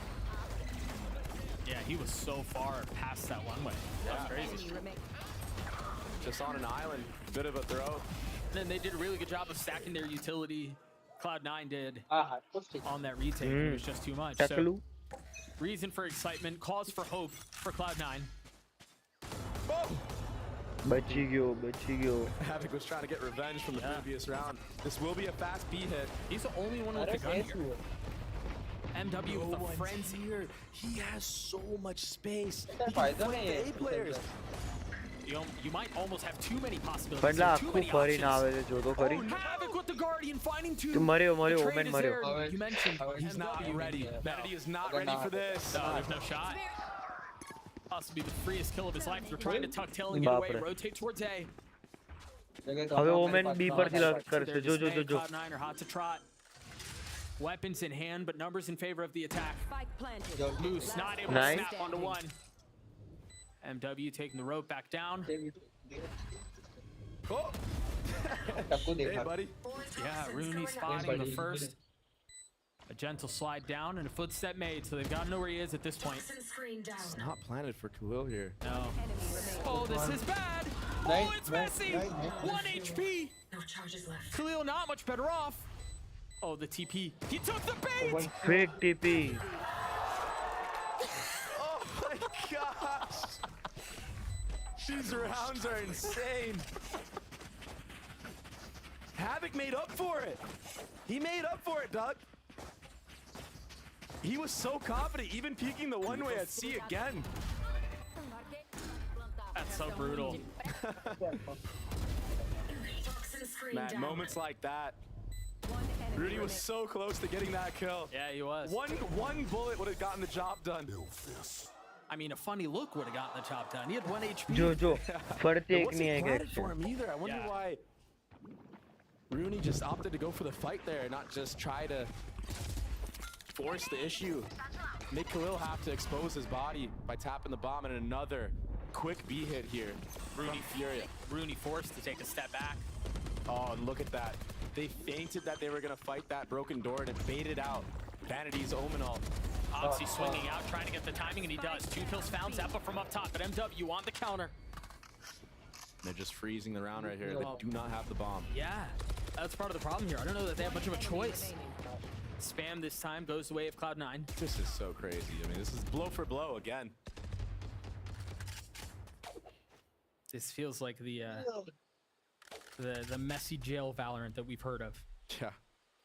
This is good for Cloud9, though, to get the better of these exchanges because, I mean, you want as many rounds as you can on the defensive side. Lotus is known to be an attack-sided map. With the changes, it has helped a little bit for the defense, but just in general, it's tough. And this time, the deal breaker was nobody was actually watching the broken door area. ફેડ અને રેઝ ઉપર જઈને ઊભા રહી ગયા ને ઈ મોટી ભૂલ હતી. કોઈમાંથી એકને પેલું કરવું હતું ઉલર. Isn't open here. I mean, that's a blunder if I've ever seen it. તો થઈ જાત. And as you were just running towards site. કેમ કે એ લોકો લર્કમાં પાછળ ધ્યાન જ નહીં આપતા. And they've done a good job of navigating this mess. That's been the first 4 rounds of Lotus. And they're going to slowly keep building confidence because of these scrappy rounds they're winning. Like these eco weird buys. These are not the rounds that you want to give Cloud9 if you're Furia. Now they're going to feel better going into this entire half. And a confident Cloud9 is one that can definitely get a reverse sweep. Yeah, it's a takeover type beat. And the thing is, we mentioned it earlier in the split. This is not new territory for Cloud9. Yeah, you don't often find yourselves down in a series after losing 2-13, but they lose their first maps a lot, and then they come back and pull off the next 2 maps. So this isn't necessarily new for them.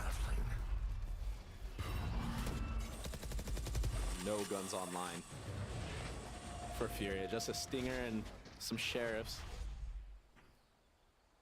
Here goes the party. They're making a ton of noise here, trying to see if they can find any free kills. Maybe draw rotations out one way or another. You see all the Killjoy utility set up at A. A tap at the door, and Oxy's kind of forced to stay. Oh, Vanity has an angle a little bit over the smoke. वो मस्त angle है अपन अगर एक साथ push करूं इन लोग को quick reposition gunfight. There's the one and done. MW shoot a pop rocket. Yeah, pushing the pace, finding some high ground, trying to clear the space, but Zeppa is in the smoke. No way. He's in the smoke. Is he gonna get away with murder? This is crazy. Creeping forward. The first threat has been dealt with. MW not finding any value. Now they know where he is. And the spike not planted. Conan can still TP and get out. But there's not a time. There's not a ton of space found anywhere else either. I'm still here, amigo. Super scrappy rounds. All map. Yeah, it's just a brawl. Yeah, it's a brawl everywhere. Breaks. That was a really risky play from Zeppa, but I like that he's going for these plays. I like that we're seeing confidence out of C9 and they're actually just not folding over. Yeah, it's risky, but sometimes you got to play that type of style. Oh, for sure. And again, I do think it's because they're here so often. This is not new to them. So, call timeout. Give them a moment to pause and reset because, as you guys may have seen right before cutting away, this is a big round for them. They have full rifles, they have a couple of key ults online, and then a couple more not far off. So, we'll see how they choose to approach this in what has been probably one of the messiest games of Valorant I think I've ever seen. Yeah, it's so scrappy, and a big part of Furia's success in the last map on Ascent was conditioning certain defaults and then switching it up after like 2 or 3 rounds. Right. The problem you have here is we're already 5 rounds in, and you really haven't been able to condition anything and like set up win conditions for later in the half because it's just been so scrappy and brawly. I mean, you're winning an eco, then you're getting eco. Then you win an eco, then you get eco'd again. It's like, yeah, exactly. There's no real layering here. Cloud9 hasn't had to really do much besides flood in and make chaos against Furia. Yeah. Well, it's crazy too is for a 3-site map, you would think there's a lot more room to condition and there's a lot more room to throw eye candy, and they just haven't really been able to get to that point in the game. So maybe that's what's discussed on the timeout. We'll see what Furia choose to do. A heavy lean ace so far and a little bit of Killjoy utility to dissuade the push mid.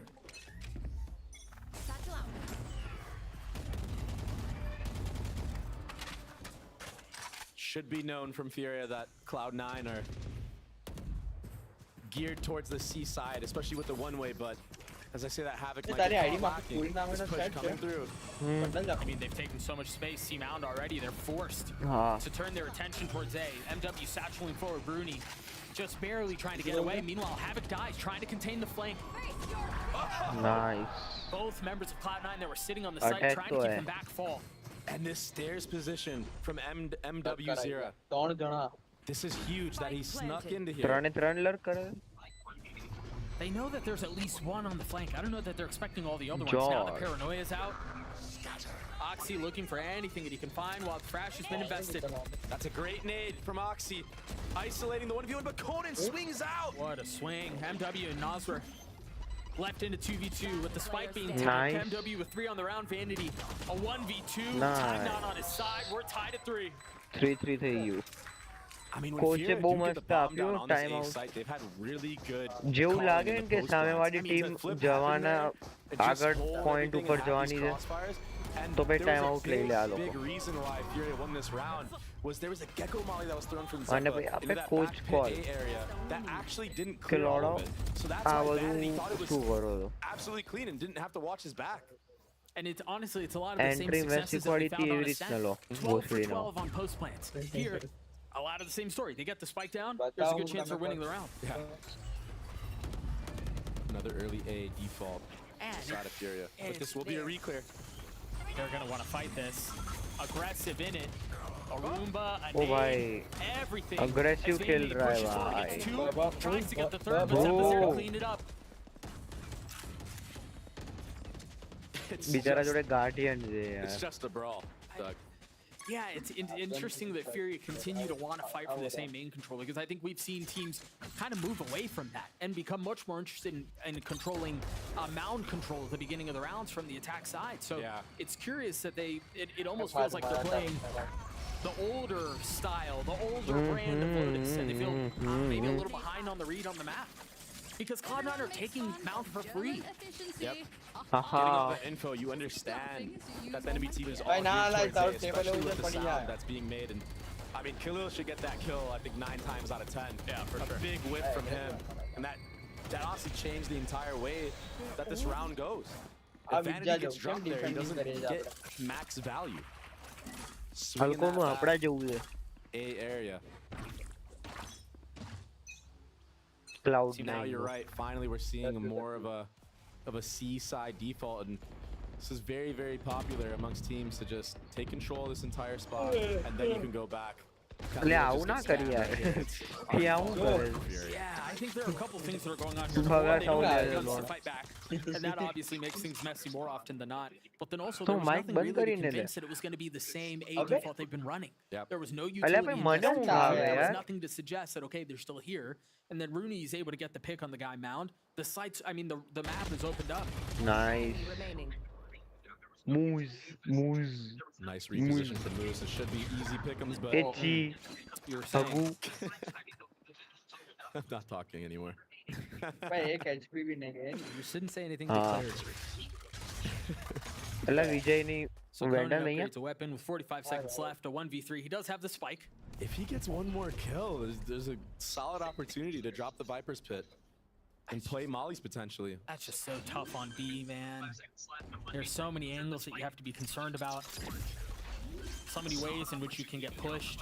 30 seconds left. Oh, he just got a lot of info off of that, right? Saw the gecko, but the flash. The flash from Vanity was perfect. Could not have been at a better time, and Cloud9 get their 5th. I'm glad that Cloud9 is starting to play together in these retake scenarios and use utility and swing together. It felt like their timing on their double peaks in that last map were completely off, not even close. There's just something about this close C smoke that I'm not a fan of.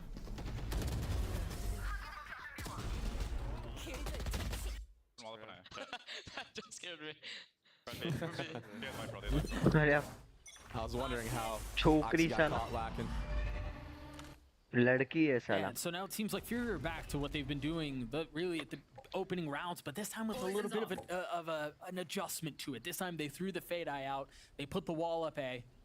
There's at least a little bit more to convince that that's what's going on. And that's the smoke you were just talking about, right? Yeah. To counter the one-way. I like that they used it to condition them taking C-Mound this round, but it's just so obvious. And then they've got a cross set up with Moose too. Vanity gets his one, gets away with the he's got to try to stay alive, feeling some of the pressure. Cloud9 clicking here. I mean, the timings on their swings and how they're playing off of each other is great. Where are you? Oxy there, a little ambitious peak. They don't need to really do that. They've gotten the spike down here. Remember, this has been a large key to their success so far. That Nightfall's going to tag 3, so they know exactly where they are. A quick step back. Havoc has his ult. Does he invest in? Or does he wait just a little bit longer to get max value out of the time that's bought? Such a difficult position to be in. Nas, we're dancing around the utility. The first will fall, and there it is. That's going to cue the ult. And Molly's for the bomb as well. They might keep this thing alive. Zeppa not able to get it to half. There's nowhere for them to go. They just wait this out and they're both stuck. Oh, Rooney stepped out of one. Excuse me, they both stepped out. Rooney gets both kills. Bro, so. Oh my gosh. 1.6. Bhai, chi. That was so close for Furia. Chi. C9 getting the better of these post-plan exchanges now. And this bait and switch setup. I feel like we've seen C9 run this so many times before. And that close omen smoke just makes it so obvious that you're doing stuff around that side of the map. And it's almost unnecessary. It's almost better to just put the one-way up, use your fade utility with a satchel. That's mainly what we're seeing nowadays out of teams. And I think you're right, they're a little bit behind on these defaults. It feels like it. It feels like they're playing the old style of Lotus. And Havoc's gonna walk right into this op. Oh, they're using the dog. Oxy going forward with the ult in hand. Gets in, gets out. That was nice. Contact rocket play. Line up. And he's able to preserve the op. And you look at the mini-map, everyone's already going to lean towards A now. Zeppa should be wise to get out of this site. Play a 5v4 retake. You have good utility. You have the KJ ult. C9 choosing to freeze for just a moment. MW on the satchel across the paranoia up top. That was a great paranoia to take space. Zep still not down. Yeah, Zep on the sidestep. Still plenty of utility here too. Once again, they get the spike down. This time they're dropping the pit. It seems like they're going to want to play for tree. This KJ ult should be coming out. And I think this nade should break. Initiate. KJ ult. Nope. Just off. MW gets picked through the smoke. Now Oxy pushing forward. Got the lockdown. Not going to tag anyone, but they're going to push into it. The pit, not a problem. As Nasr, he can't see a thing. Still lands a shot, but the defuse comes through. Cloud9 back to their winning ways. C9 जीतते form में आई गई Ops MW through a smoke. मैं कहूँ ना Sentinel जो कर रहा है. Runs it down through the Viper ult with a classic and picks up another. That's insane. If he doesn't do that, MW has a rocket to basically guarantee the round. Yeah, Havoc had no choice there, man. And you're right, MW would have had the ult there. That potentially changes the entire landscape. Wrong place, wrong time for MW. And Oxy's having a performance right now. He's just so good on Raze. Vanity's in such a good spot here. There are a couple of things that feel drastically different from Ascent, but I think one of the things we haven't really talked about is how it's felt like Vanity has had a read on what Furia want to do every round. Well, it gets traded. But even then, like his positioning, understanding the turret was B, he was playing in a tight angle too. This has been really nice from Cloud9 up until this point. Yeah, they've definitely been ahead of the macro game. And that's a huge kill from Moose. The little clear. Quick peek on Havoc. Rooney chooses to use the pit B. Zappa's playing contain A. And they have all the utility to confirm where the hit is headed. Mollies will be popped to delay and allow the rest of C9 to position for the retake. Moose is ahead of 30 this. seconds left. Unless they plant bend. Moose can cause problems. He sees the TP, but it doesn't appear in his sight. They still don't, I don't think they know where he is. Oh, they know now. The spam through, almost connecting on the Khalil. Just enough of a threat. A shiver sent down his spine. Moose now pushing forward off the flash. Zeppa gets one of his own as well. And Conan will not be along anymore. You see the difference. It's night and day with these retakes. Yeah. They're actually playing as a unit, playing together. And Moose, all he needs to do in that position is just live and delay. Yeah, get picked off like, honestly, like C9 was in the last map. Yeah. They're getting the better of these retakes. Every time. It's been crazy.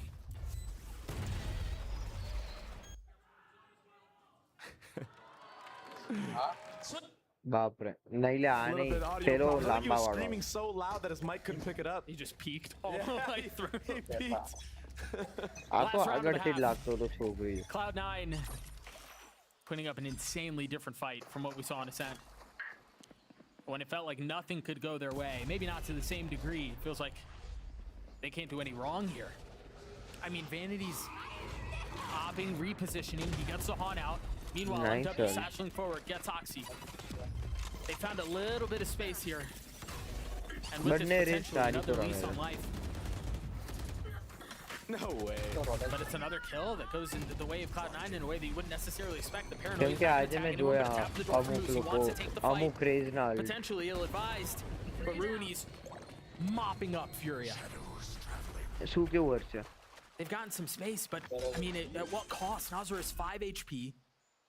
Khalil has no util, and he's taking some damage as well. This would be ridiculous if they could pull it off, and it doesn't seem like it's going to be the case. Rooney, go get it, man. They want a PC. Oh my gosh. So risky from Vanity, but he had complete and utter faith in Zeppa. Oh, that's a fine, right? Making a statement. This Gecko has been getting so much value for Cloud9. Zeppa's been nuts on. He's been getting so many flashes.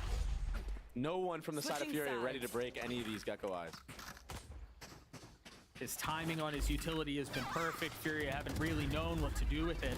I think about that feels like the big difference maker on these retakes. Is they've been able to create so much space off of the utility that he's been able to invest. And then obviously the ults certainly help when they can't shoot back. And it doesn't feel like Furia have really shot back at all this half. A 9-3 lead in favor of Cloud9. We're going to throw it down to Riv, who's hanging by at the coast stream. Thank you very much, gentlemen. I am joined by Cloud9 in the co-stream booth. It's very nice to meet you, but this is not your first time here. It's your second one. How are you enjoying the vibes again here at the Riot Games Arena? Always great. The crowd is super loud and super packed up today. The game is a little bit shaky, but I'm glad that everybody is like having a lot of fun here. Speaking of shaky, you watched, since you're a Cloud9 streamer, you watched the team beat Lev, right? And then you watched the team almost get 13-0'd. And you're not allowed to get off this wild ride. How do you cope with this? I try to stick with the script. You know, we always lose first map, and then after that, it's fine. So I try not to be too invested in the first map, and then the second and third is always like, okay, now I can really like lock in and be like, oh my God, are we actually gonna win this? All right, all right. Then who do you think, doing all right already in the second map, but who do you think needs to pop off for this to be closed out for Cloud9 to just take it? I think we need to keep doing what we're already doing. We're very confident right now, just like running into the ult and just doing as much as we can to get as many kills as possible. And I think we're looking really good right now. Just keep it up. Basically everybody on the Oxy mindset right now. Where can people find you? Thank you so much for coming out, but where can we find you after this and where you're streaming? My handles for everything is Tiny. I do vlogs and I also stream almost every single day. All right, Piplup, thank you so much. As we throw back to the casters, we're also going to throw stuff to the crowd. Take it back, gentlemen! Yo, I want free stuff. I want one of those. Yeah, for real, I want free stuff. Yo, also, very quickly, dude, sometimes I feel for the Cloud9 fans who are forced on this emotional roller coaster every freaking week. Poor Tiny just kind of concedes the fact that you can't get invested map 1 because you know it's just likely not going to go your way. I feel like I was the same way when I was on FaZe. I feel like we would always go down 9-3 in halves and bring it back and just make it so stressful for the fans. And yeah, Cloud9 is definitely doing that right now. But man, when they look good, it's just all a well-oiled machine. Yeah, I mean, they look like a 3-in-1 team that could beat anybody. Yeah. Right? And then when they look bad, well, we saw what that looked like on Ascent. Dude, the lows are so low for this squad. Yep. And I don't even think it's gameplay. It's just mental at that point. But I'm glad that they're able to bounce back in this map and show more than signs of life. And Oxy, dude, when Oxy's on a raise, 15-9. He's too good. He's been insane. So reliable on raise. Meanwhile, Furia have been anything but. Just 3 rounds, and really looking nothing like the team we saw on Ascent. And here we go. Any sort of spark just feels like it's been missing. But now they desperately need to find some flint if they want to have a shot at this. On the defensive side of Lotus, it's going to be tough sledding, but We'll see how they choose to play this. That certainly helps. The free kills are the best ones, and they've gotten a second, but Zeppa getting back sight, swinging right back our Cloud9.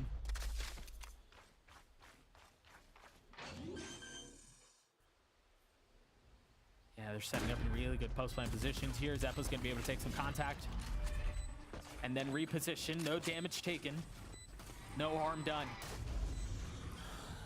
The C's with just a threat as Oxy swings back. I mean, this has to go the way of Fury if they want a shot at this, and it doesn't seem like they'll be able to pull this off. However, Zeppa's weak. Moose is 2, and it's all traded. A 1-for-1. Khalil 20 HP. Playing up close. Moose is waiting on the other side of smoke as Cloud9 get 10. It's a great pinch onto the player that was playing in that A door area. Onto Conan, who's been having a rough map. And Cloud9 just looks so good. They're doing their rehearsed takes. They walked all the way up. Yeah, unfortunate kill on the Rooney there, but the actual pinch on the site was beautiful. And then Oxy in this post-plant mid-round. Doing his job and some. What we saw in the last round was Zeppa with the same flash. It bounces back to him, so he's able to pick it up. And that'll give them the free real estate on the C-Mound area that was honestly lacking for Furia. This is what we were talking about earlier, right? This is how it feels like teams are playing the map now, and we didn't really see that from Furia at all. Yeah, and you have Rooney on the other side to just spot if any A type of pressure comes through. So now you're going to see off a contact here from Cloud9, if they see more than one member, you might see Rooney just walk all the way up on the A site and call his team back. Gekko utility, Omen utility, you've got to know. And they have reinforcements here, so they take a step back. This is really nicely done. Yeah, but Furia might be ahead of this. They just don't really have the guns. It's interesting they didn't choose to invest into this at all, given the deficit they're staring at. Ooh, Rooney gets tagged down to 25 HP. It's like last round. He gets one tap through a wall, this time getting tagged. It's just not his day. I wonder if... Yeah, C9 should be reading into this and transitioning over to that B, off of that door tap. They're playing this macro game so well right now. 30 seconds They left. understand that they didn't have the timing to truly make it towards that A site. And again, you got to give Vanity his flowers, man. This felt a lot like the first half where Vanity was just a step ahead of what Fury were trying to do. This half seems no different. And obviously that looks notably worse when you don't really have guns to fight back with, but the way they're playing the macro is beautiful. Not today, NZR, not today. Yeah, that was really good from Vanity. Oh, it was perfect. I mean, he draws out all of the utility C, rotates back A, and inserts Rooney, leaves him there, and then they push B, knowing where the utility's coming from. I mean, he was reading the book the entire way. Time is truly a problem here. Conan gets his couple of kills. Only an outlaw carried over. Yeah, that's as costly as it can get, honestly. And it's just Rooney with a lot of credits here for Cloud9. But it's just too late. It's too late. Yeah, it probably is. 11-3, I mean, wouldn't answer back from Cloud9. They really haven't had to do much. What? One enemy remaining. I know that this map isn't going the way of Furia at all, but Noswer's still, I mean, Noswer's good, man. Yeah, he was definitely a great addition to this team. He's been putting up big numbers, and he's coming into this team, creating a new system, and that's not easy to do. No, not at all. I don't know what his IGL experience has been in the past. This might be one of the first times he's ever IGL'd. He's doing it, he's making the best of what he can with what he's got. Yeah. And we saw that on Ascent. Obviously, not the same case here on Lotus, but you see him on the screen, very vocal, trying to rally the troops back together. It was tough to see what the game plan was for Furia on their attacking side.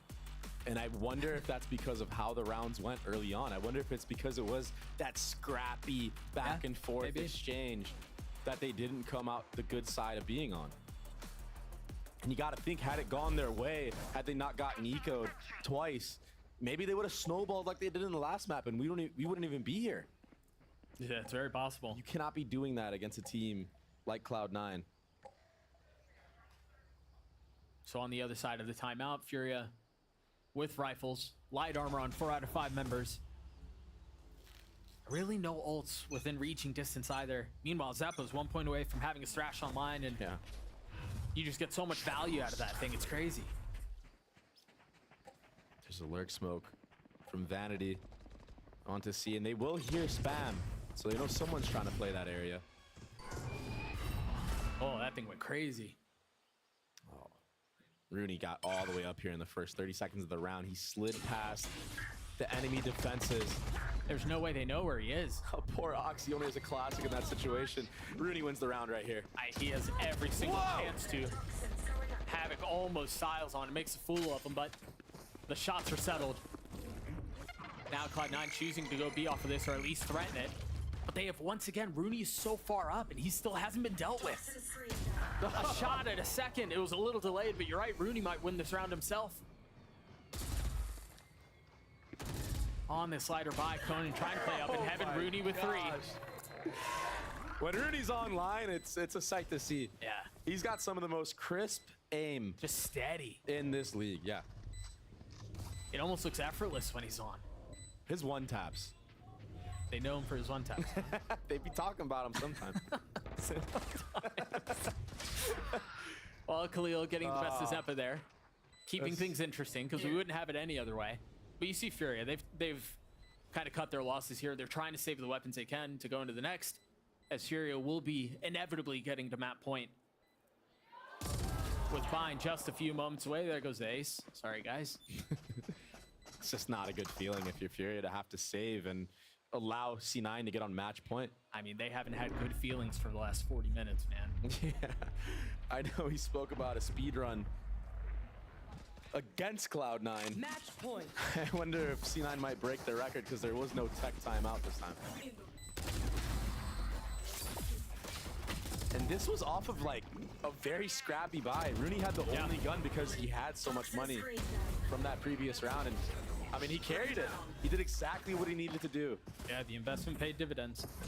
And when you see somebody just run all the way up, any type of spot like that and find the timing like that, that is vicious. That's 9 rounds in a row for Cloud9, man. Oh, a little aggressive, eh, from both teams. Make it 10. Why not? Yeah, I mean, when you decide that this is the space you want to fight for, you invest everything into it, and Cloud9 have done that well. This is a free ace site. They get the thrash back too. Zeppa once again playing this Gecko character so well. You're gonna see Oxy tap this door here. I think this is wraps. Yeah, that's gonna keep 2 players towards just that one little tap of the door, and that smoke being stairs. Whoop. A little wide right on the pass. All C9 have to do here is just death ball.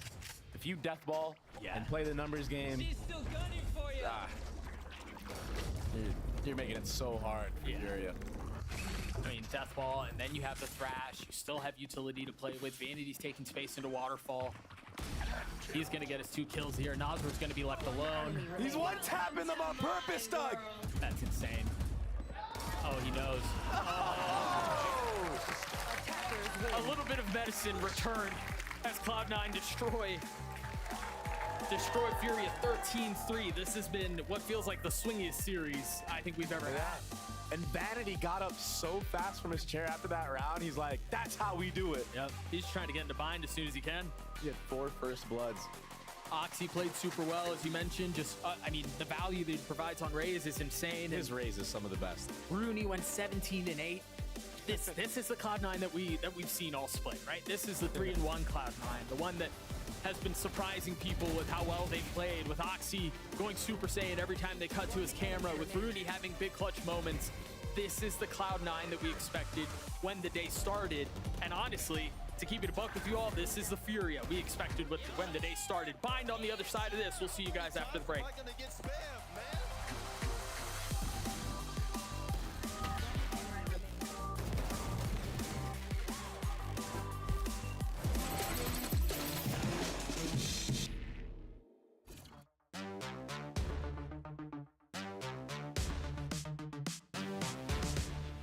Step into the ring.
They don't have hookah though. Oh my gosh, Miles just jumping out! Right into his death! Spike agora é num X1, fez metade, solta agora, ele entendeu! Vai, manito!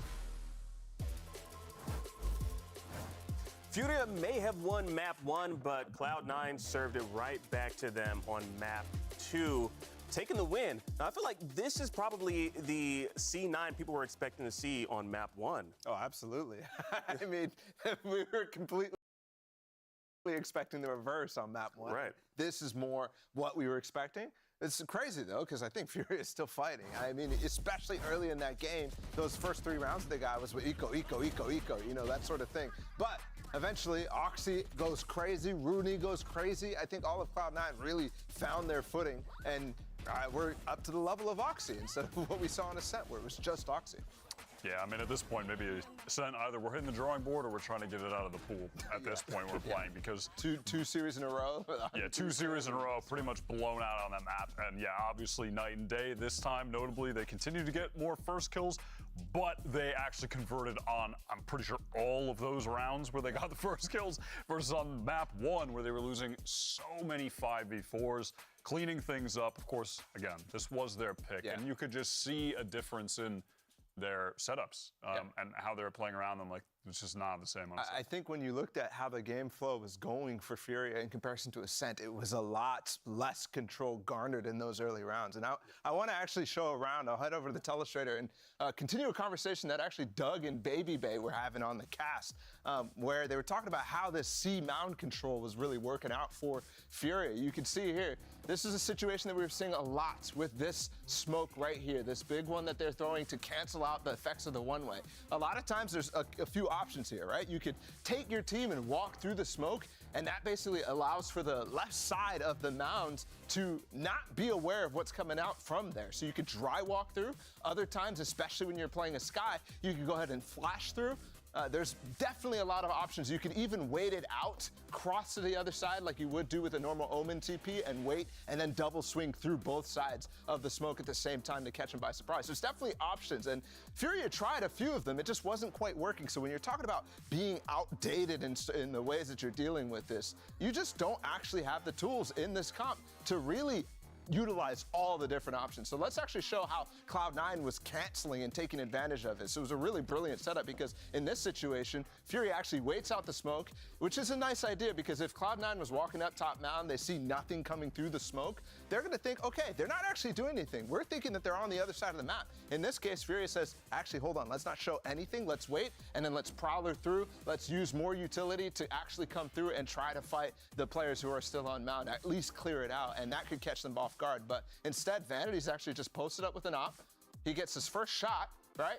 And what he's doing right now is trying to make as much noise falling back afterwards with his life still intact while Moose stays in the corner. It's a very basic bait setup, but when you think about the ways that Furia was trying to counter the mound setup that they were doing, Cloud9 played that one perfectly, and I think that exemplifies a little bit of the struggles that Furia were actually having in terms of getting map control and being able to get in positions to win 4v5s like they were on Ascent. 100%. And watching that clip back too, it leads me to believe that in Furia's case on this map, they weren't as well prepared for what Cloud9 do on Lotus, because Moose playing in that position, they're very commonly actually, like, you will see him at boxes with those bait setups a lot. Like, that's something you have to be prepped for playing against the team.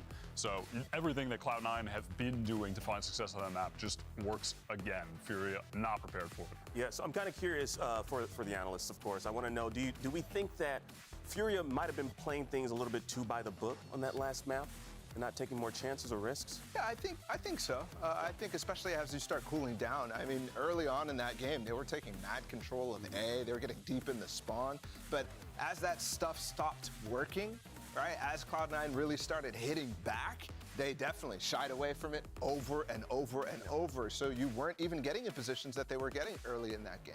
And that's a big problem, because if you're not doing what you were doing to get those risks working in the first place, then yeah, it's not going to work out. Yeah, we're heading into bind here, and I have two big questions looking at the agent select, one of which, oh wow, so Havoc is actually on Cypher. I wanted to see if Moose was going to play Cypher again, because he has some really unique setups, plays off a ton of kill trips, and that's the kind of thing that can be hard countered with prep.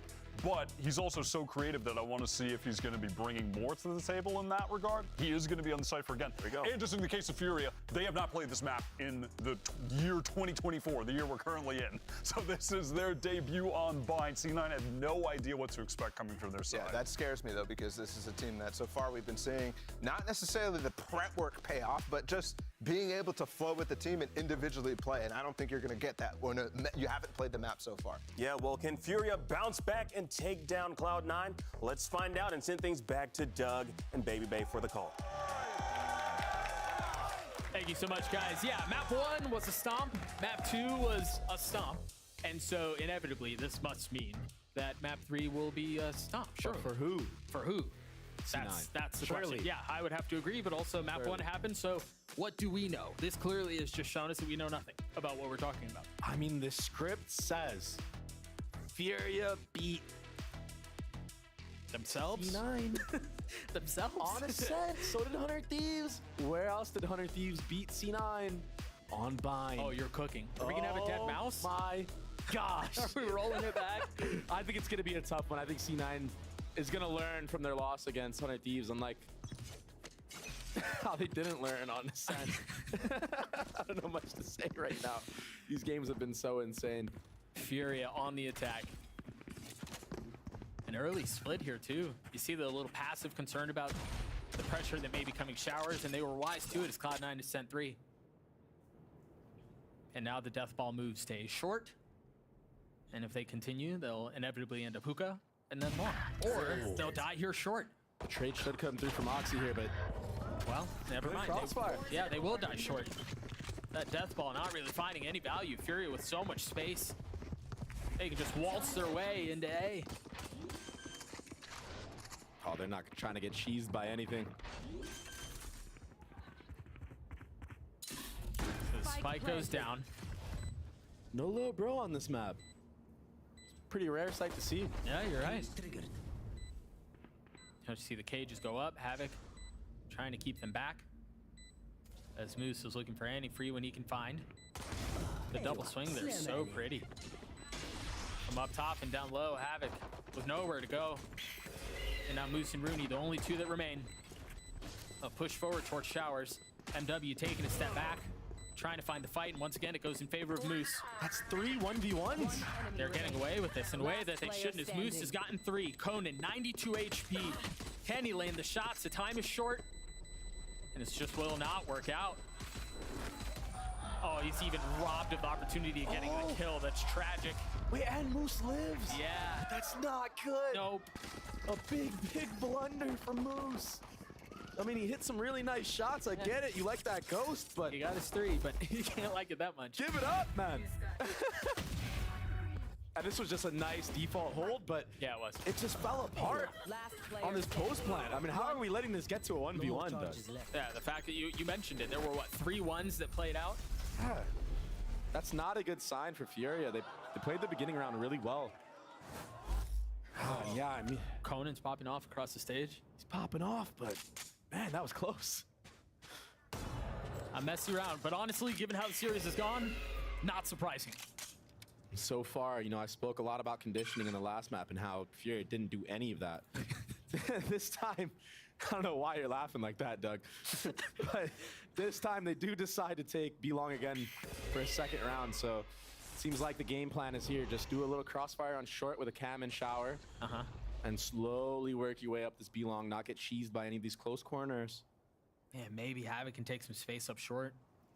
Vanity's been calling really good on these eco rounds. The stack is here. If Furia commit to this, it could go sideways. I'm wondering if he sees more than one person on this site, like with the dog, if they cancel. He saw under hookah, he saw 1, 2, and that's the TP that I was talking about. That's the cue to go. All 3 of them slowly funnel their way through the teleporter. They need to take this timing before the rotate comes in. And it's quickly on the way. The shots from Rooney not landing. Havoc finding some space, and they should be able to commit to getting the plant down. Now the question is, how do Cloud9 choose to go about this? Do they try to fight into the chaos and hope things go their way? It seems like they're not really concerned with trying to flood or maybe waiting for Vanity to take some space and maybe catch a timing. But Conan, who's just drawing off the stage, just across the stage just a couple moments ago, waiting for it. The game plan here is just getting as many exits as they can or just die to bomb. Yeah. Footsteps should be made. Maybe when those footsteps are made, you'll see Cloud9 do a triple peek from heaven. Try to get a snag on one of these players, but yeah, they just want to die to bomb here. Yeah, they're not even giving him that. Vanity should go down here. Killed. Yeah, he did. Right on cue. Smart for C9 to not feed any more ult orbs for Furia. So going into this bonus round, I mean, there's really good guns online for Furia, though. You've got 2 Guardians, you've got 2 Bulldogs, and a Spectre. And light armor from the side of Cloud9. This could be disastrous. We've seen what Furia can do when they win the bonus round. I like their approach so far on this map. They've conditioned the Belong, but nobody's there now, so Zeppa throwing this flash Belong, he'll understand that no one's here, and you might see a TP crunch. Trying to be fast about it, but they're concerned about what might be on the other side of Hookah. They haven't shown anything there. MW satcheling forward, finding some space, getting past the utility of Moose. Oh, there's nowhere to go there. Yep, that's not safe either. Havoc still landing the shot, steadying the crosshair. And he's out. Meanwhile, Oxy's on the flank, trying to be quick with it. Trips will keep him back for now. He does have satchels, but yeah, I mean, the timing might just not work out. He might not find a way through. It seems like they're waiting to see if they're going to take TP and try to end back A. Or B, excuse me. He's gotten past it. Do they know? No, they don't. It was right out of the audio range of NZR. They've got to understand that this is a possibility, right? They know. Nas, oh, he looked away at just the wrong time. Oxy gets the kill. The pressure's been applied. Bomb is still not down. It's a 3v3, though. You see 2 members of Cloud9 creeping up, trying to play around pipes. They think it's safe to play back sight, and I hate to break it to you, it's not. This is a crazy plant. They're that scared of Oxy. Oh, they've dealt with the first, but now the plant's not for them. They have to maintain U-Haul control here. They can't afford to let it go. Zeppa on the tap. Rooney not able to land any of the shots. He's left alone. They're both weak. Again, a funny look at either of them, and they die. 7 bullets isn't going to be enough. They're pushing forward. The first one falls. The second not connecting. Havoc playing his cards as best as he can. We'll get his 4. We'll get around. It's too early. Don't say it again. I can see the thoughts on your face, bro. No, I actually want to talk about how Havoc is playing right now. He brought them back into this round solo off of this kill on Moose and then proceeded to just go crazy. Oh. Yeah, you jinxed him. I did. I'm gonna keep it above. He was, I mean... But he played this round so well. Yeah, he really got did. that kill running out of showers and then fell all the way back after he got dogged by Zeppa, held an off angle for the re-clear, and took down Vanity as well. He got 4 into that round. You saw Furious Coach on your screen, very emotive. And for good reason. They somehow find themselves up on Cloud9 with the bonus. And now you're going to see some of these ults potentially hit. Conan's not far from his. And they got a lot of good money here, too. And they heard this re-clear utility, so they only have 2 options here. You either speed up A or you double back, and it looks like speed up A is the option they're going to take. And we've seen this Daz in their setup before, this time with a Bucky. Moose is so good here. Oh, they're not letting him get anything. Nothing. Just denying even the possibility. Havoc swinging out, finding value again. But, lo and behold, it's Oxy. 2 kills found with the Sheriff. The spike's still not committed. They have a lot of space and a lot of time to play this out. They can slow this down, but not wanting to. And Oxy tees off. Oh, the ace for Oxy. Give me the react cam. It's got to be good. We got a see that over, surely. Sometimes it's Rudy, sometimes it's Oxy. The share for Cloud9 is just too damn good. A second, a third, and I mean, they were all under duress. There it is. The I by Power Ace coming through. Follow at I by Power on socials. They'll be giving away a PC every single time an ace comes through. Use hashtag unlock your ace. Back into the action we go. As it seemed like it was Furia who were poised to run away with this thing, but the heroics of Oxy once again for Cloud9, keeping things interesting. I mean, that's been the name of the game this entire series. Dude, another eco thrifty. It's just too obvious that you're going A there.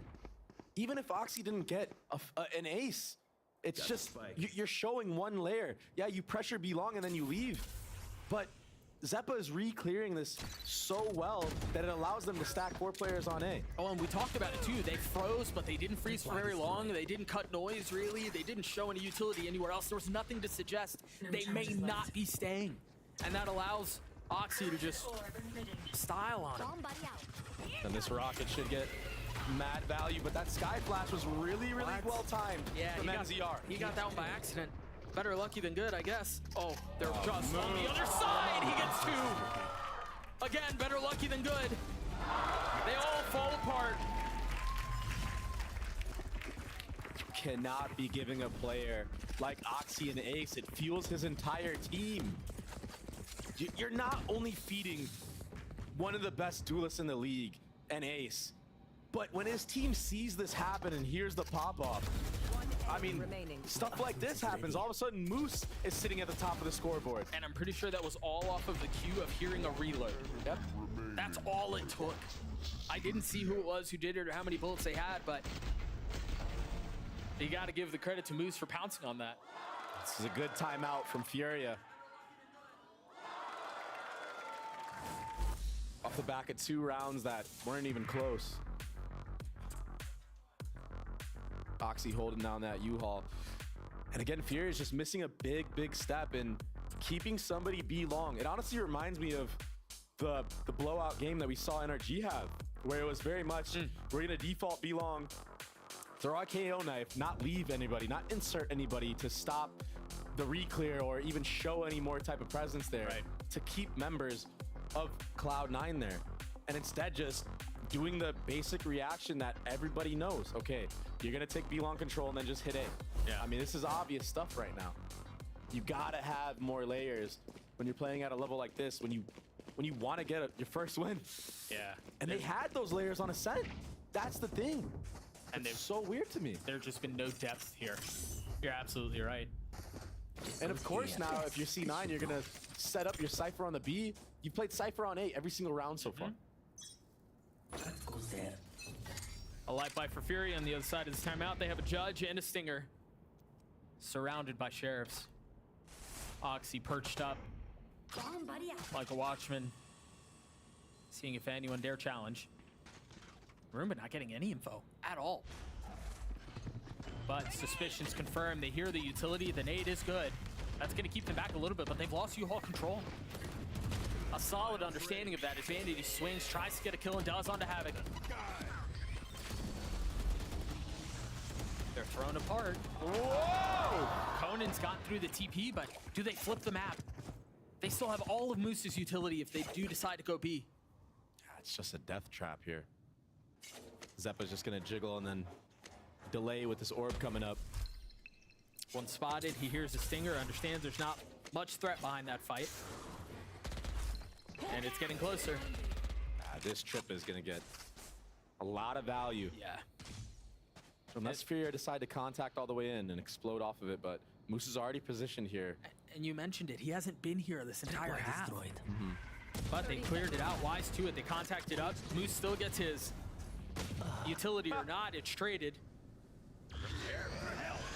Zeppa's got to get out, takes a little bit of damage. But we're using a Brimble in a 2v3 with no gun advantage. Yep.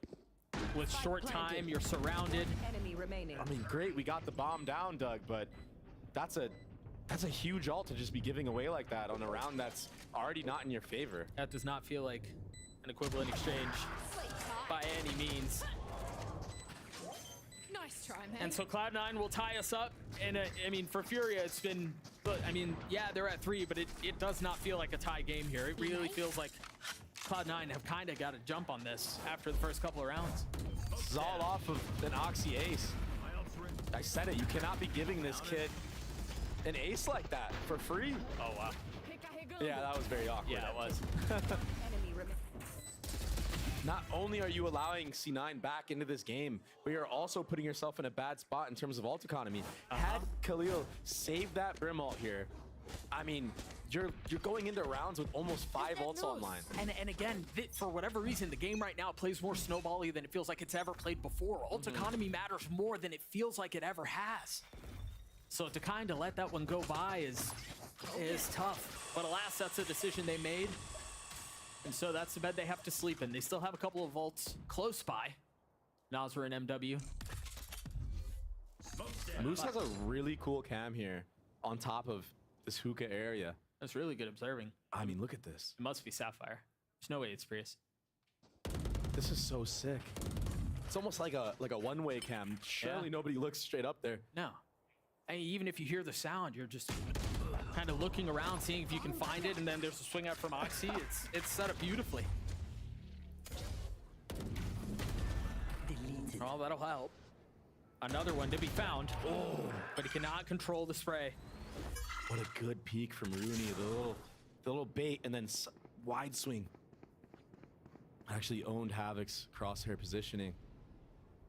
And now you just have to play this delay game on A. You can give them plant even if you need to.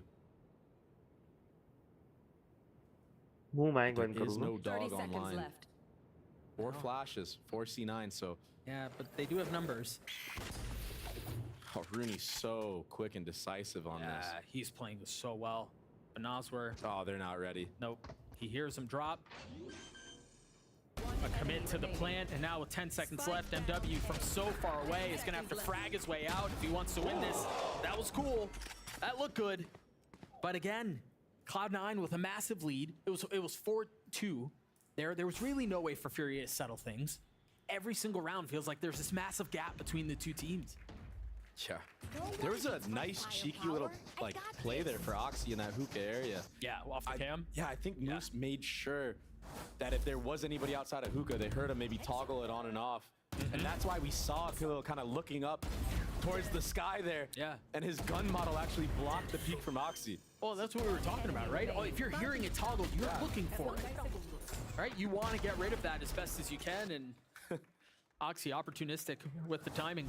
Khalil right now is wishing he played on left-hand view model because he could not see that peek. His gun was just in the way. Yeah. B long control again for Furia.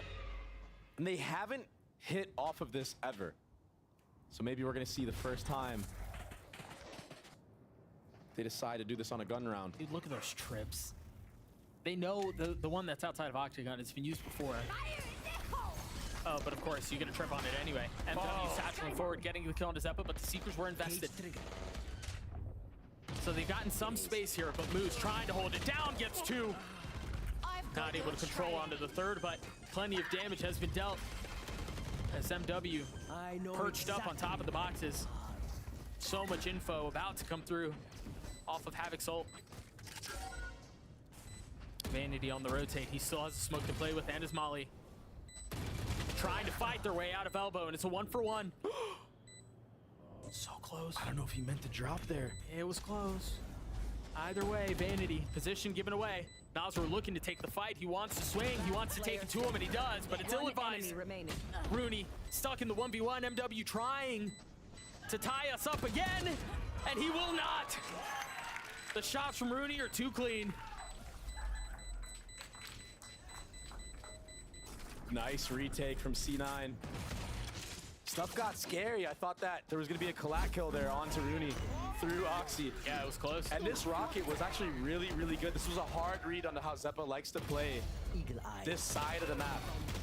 Oftentimes when he gives up that octagon control and he's not jump spotting it, he falls back into elbow.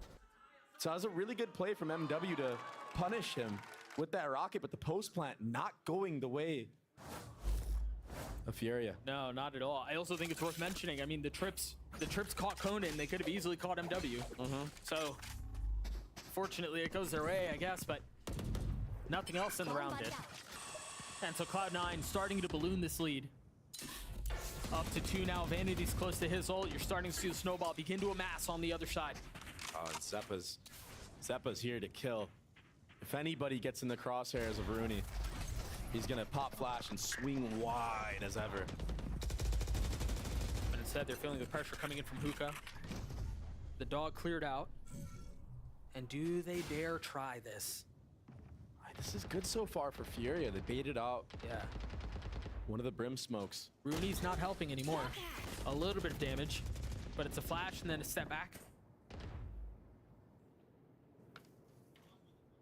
This feels like the first time they're passively taking info and taking space elsewhere on the map. Oh, he spotted him. The gun barrel, giving him away. Vanity not able to land the shots, but rotation's coming through back A. Cloud9 with showers control. They have backside control too, but off of the camera tag. They try to swing on him, and Oxy once again playing his timing beautifully. He still has nade for the delay. This bomb is not going to go down, and time is running low. But they have to flip. They've managed to take a little bit of space. Nazaroo with 3. Vanity again stopping it. Is all going to be on time. Not enough to keep the spike back, but it is enough to get the kill. And now 2's up for grabs. Khalil with 1 smoke, no molly or anything like that. They invest the pit. And it's all just a matter of time now. They're so patient. MW creeping forward, concealed by the ult. The spam coming through, not connecting, and look again at MW's positioning. He's wrapped all the way around. It's just a 1-for-1, and the pit is still up. Rooney's got to get it to half here and then maybe take the fight. Oh, he tried sticking it all the way, and Khalil was there to punish. This time, Furia winning the post plant, the 2v2, which it looked like in general in this map, C9 has gotten the upper hand in. Yeah. 1000%. I mean, just barely. NZR went absolutely massive here, holding the spawn area. Had he not gone for those kills, this bomb would have never gotten down. The delay game would have been impeccable for C9. Quickly into the action we go. Oxy's getting his orb, now with the ult online. Cloud9 have gotten what they were looking for. Now they can reset things as best as they can.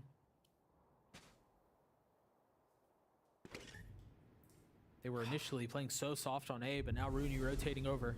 Vanity and U-Haul with the judge. This time, C9 opting not to re-clear all of B-Long right away. It's an awkward fight coming here for Rooney. And from Rooney, I'm frustrated. Where'd those bullets go? Looked like they were right on target. But no time to think about that. It's not a Cloud9 series without Vanity getting a judge kill. How much more can they get, though? Rooney's so weak. Healed up a little bit here.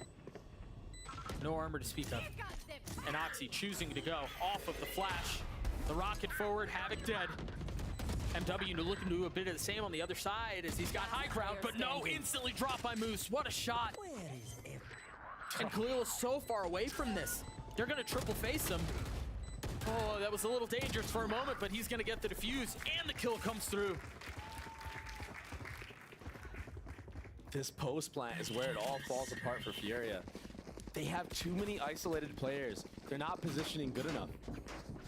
I mean, Havoc in that scenario, he just got caught lacking around that triple box. And there's just no need to do that. You have the bomb down. You know that the enemy team has rocket for the retake. Oh. Huh. The lineup misses on accident. Nicely done. Still so hard to win if you're Khalil in that position. But yeah, on this post plant, they need to make more crossfires. They need to be able to trade off of each other if you're Furia. They're just giving too many isolated 1v1s. Moose now just sitting on top site. He has to fall back after Khalil jumps across and spots him. But they're going to commit on this. They may, but I mean, if Havoc gets some space showers, maybe they can flip the map. But MW, you're right, going forward with the Seekers, trying to get the kill. And Zeppa, up close and personal, takes care of him. The Trips finding value. Pesky things that they are. They flip the map. They've lost their duelist. Oh, they've lost one of their controllers too. Havoc creeping forward. And look at the spacing out of Rooney and Vanity right now. Havoc just getting up to heaven. Off of this, you imagine they're going to want to swing together, right, Khalil? They're on the first. That's enough to cause problems. But the timing's not great. It's another ult that was invested.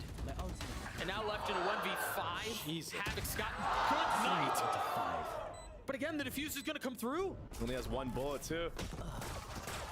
The clips have been good, but the round's going the way of Cloud9.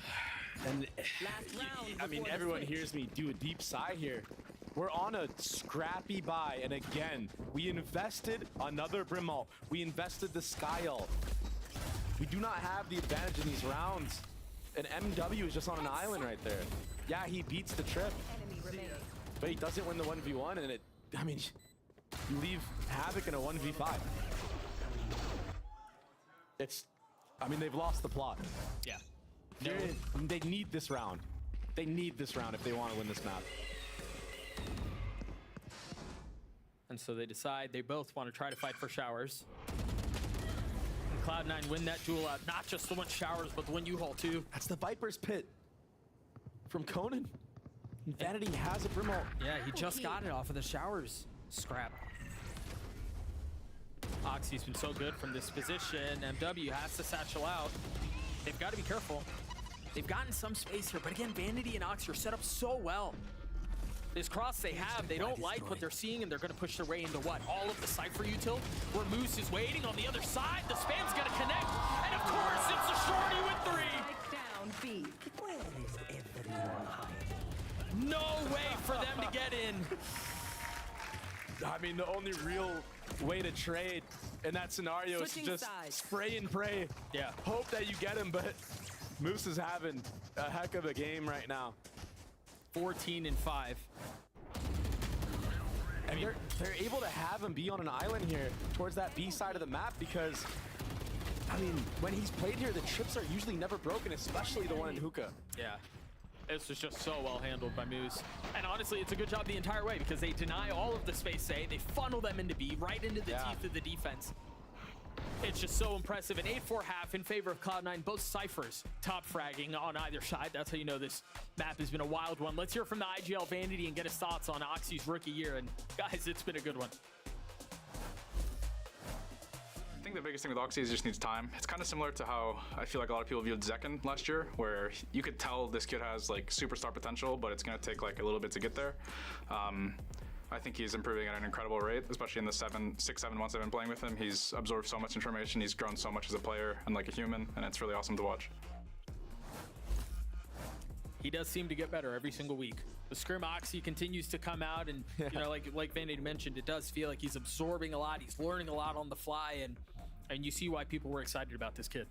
Yeah, and he does have a tendency sometimes to overheat, and when he has those moments and it doesn't go C9's way, that's when you see them tend to lose series. But I can tell he's already getting better and finding the times when he's supposed to overheat, when he's supposed to relax. Yeah.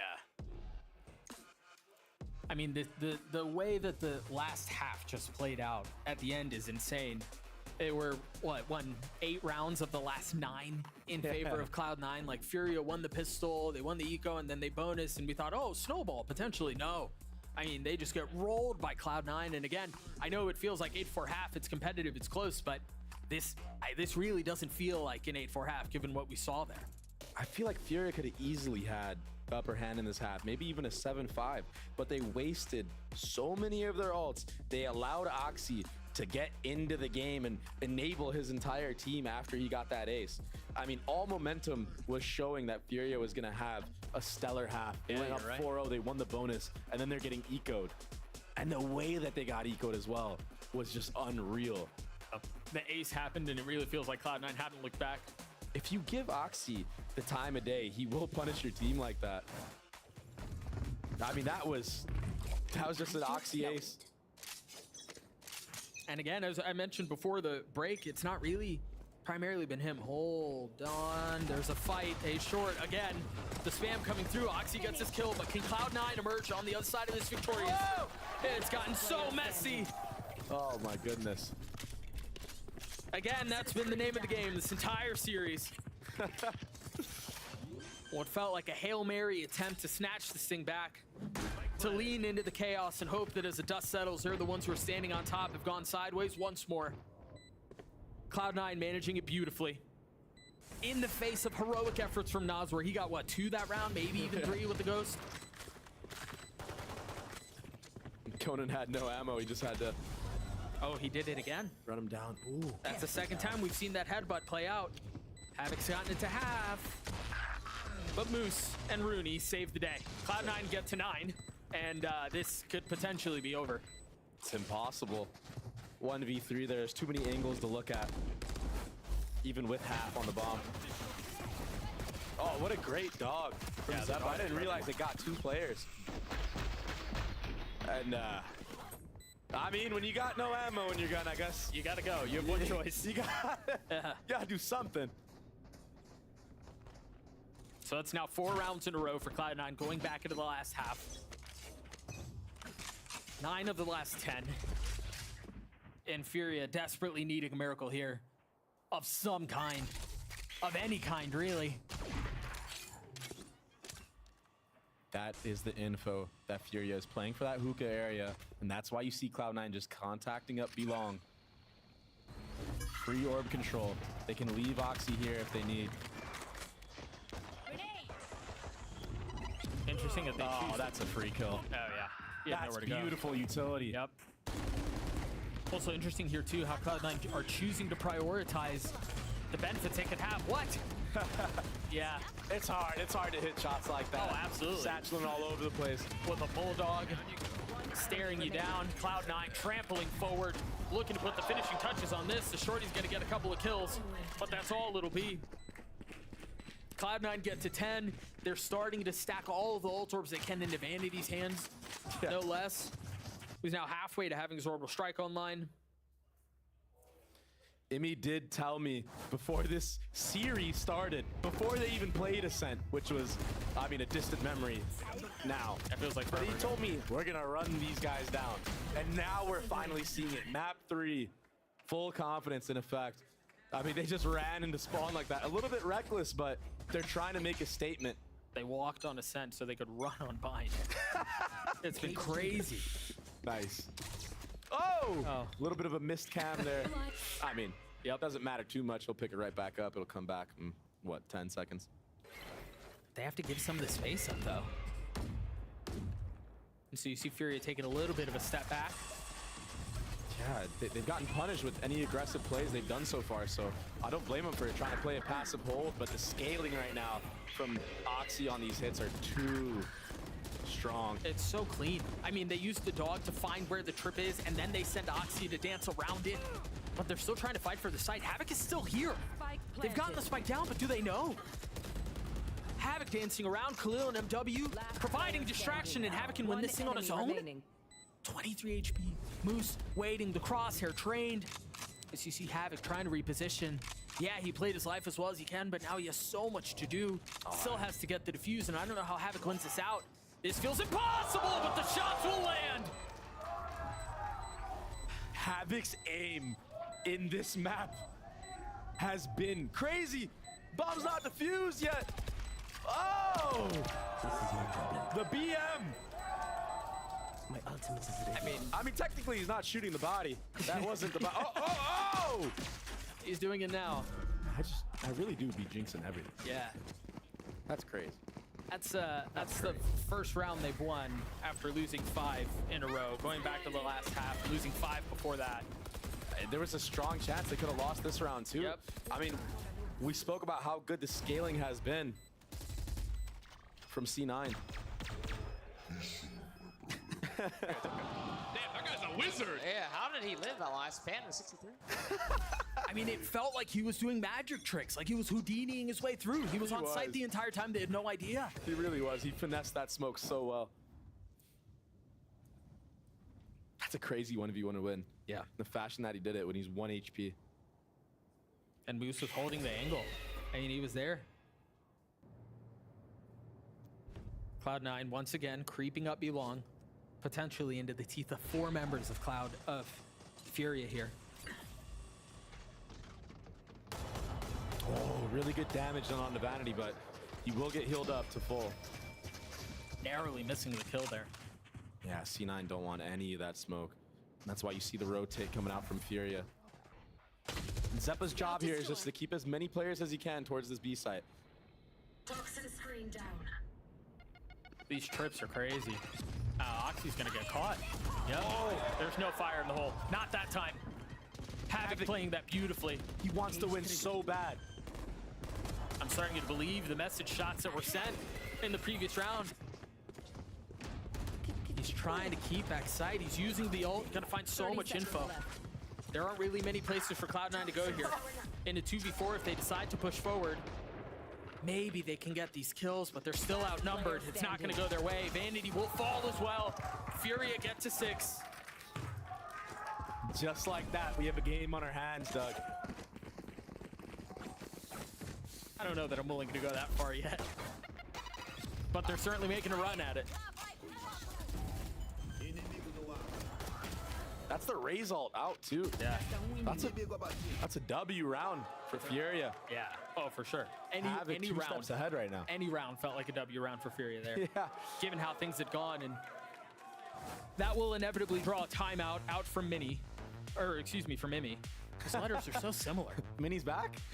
But yeah, I mean, a round that Furia desperately needed to win, and for it to go in that fashion, I think certainly helps. But I think the one thing that's worth mentioning is, yeah, Oxy invested the ult there, but it's so early in the half, and they still have a 4-round buffer, and they're still 3 rounds away from winning the series. That it doesn't feel like a super expensive investment. Yeah, and Vanity's gonna do the tried and true, buy Oxy a gun. These are the scariest rounds, especially for Furia, who's gotten thrifty so many times in this series. Oxy and Moose with weapons to their name. A stinger for Moose. Where does Oxy decide to go to get these entries? He's gonna peek into the A site from short, maybe after a little bit of a default. Zeppa's job here is to get hit by the Sky Flash. Let Furia know that somebody is sitting outside of B. I mean, they could choose to crunch showers really hard if they wanted to here. Furia, depending on what they see. Yeah, with the Brim ult as well. But are they dynamic enough in these calls to make something like that happen? They've gotten B long, so that's step 1. Yeah. And then they're once again being funneled into all of this Cypher util. Not gonna get caught by that trip this time. Flash into U-Haul, nobody will be found. But they've got to hear this at this point. The dog clearing out, making sure there's no one there, so they can fully commit to the showers push. Oh, that nade is right on target. Havoc is so weak too. And now Oxy's in spawn. He's gonna continue to push forward the orbital strike to keep them back. Oh, they have so much space right now. Oh, that's a really good Brim ult. He's got the spike down though. And they're gonna tie things up as far as numbers go, but I think Cloud9 have so much control on this site right now. It's gonna take heroics from Furia to snatch it back. And the first could go their way, but no. Oxy getting the kill, a second nade online. He spots Nosworth, peeks back in, 3 on the round. Khalil with so much to do, and it will not be found. Oxy gets 4, Cloud9 get to 11. And the timing on that A hit was perfect. Furia stayed B long for a little bit too long. That causes the second timeout.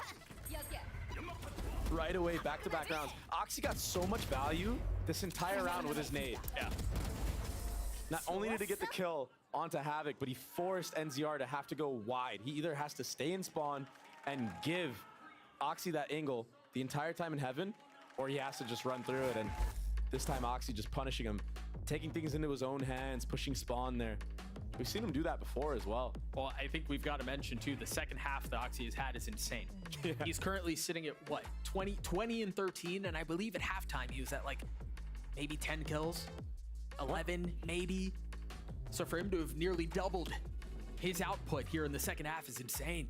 Once he gets going, it's just... There's no stopping it. It's so hard to stop him. You have to play in spots where you're double swinging him and hope you get the trade. 100 Thieves did a really good job doing that against him, and that's why he got shut down so hard. But if you're not peeking Oxy together, he's almost always good for one. Yeah. And then honestly, sometimes you double face him and he still gets two. Yeah. Yeah, 20 and 13 right now. Just such a ridiculous performance. Cloud9 just a couple of rounds away from putting Furia down. It's a must-win round for Furia. They do have the rocket online, and they're going to be doing a short walk. They got punished on the pistol round doing this. Do they try to go fast here? Surely not, I think right? MW is going to get in a corner here, and it's going to be a rocket satchel off of the cam. But Oxy might be able to blast pack through this. I've got your They know trail. something's up. It feels a little weird. There's the jump spot. He tries to get up top. Oxy joins him and falls. An attempt at trying to get away is just futility. And now Havoc trying to play on the site with Khalil close by, trying to lock things down, and there he goes, finding success, but Vanity on the trade. They've been torn apart. You've lost showers, you don't have short. Cloud9 have been able to carefully but effectively push their way forward, but alas, Furia's rotations arrive at just the right time. Can Vanity win this thing out a 1v3? Finding a timing on the dog, or at least attempting to. But now vulnerable, tagged up, repositioning, and he's gonna get away, but Furia already rotating over. No utility to his name either. An attempt to maybe get the spike down. No, not even that. He wants to take these fights. 30 seconds left. There is a world. This would be a back-breaking round. If it goes the way of Vanity, if it goes the way of Cloud9. The most demoralizing thing you could think of. Shot. But it does not happen. Furia gets a 7. Havoc again. A thorn in the side of Cloud9. He wants to win so bad, but the problem is when he's getting these kills, he's overheating. Oxy did his best. I mean, that's just a hard spot to be in.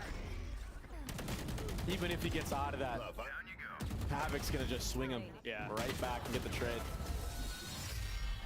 I mean, 5 HP. There was a world.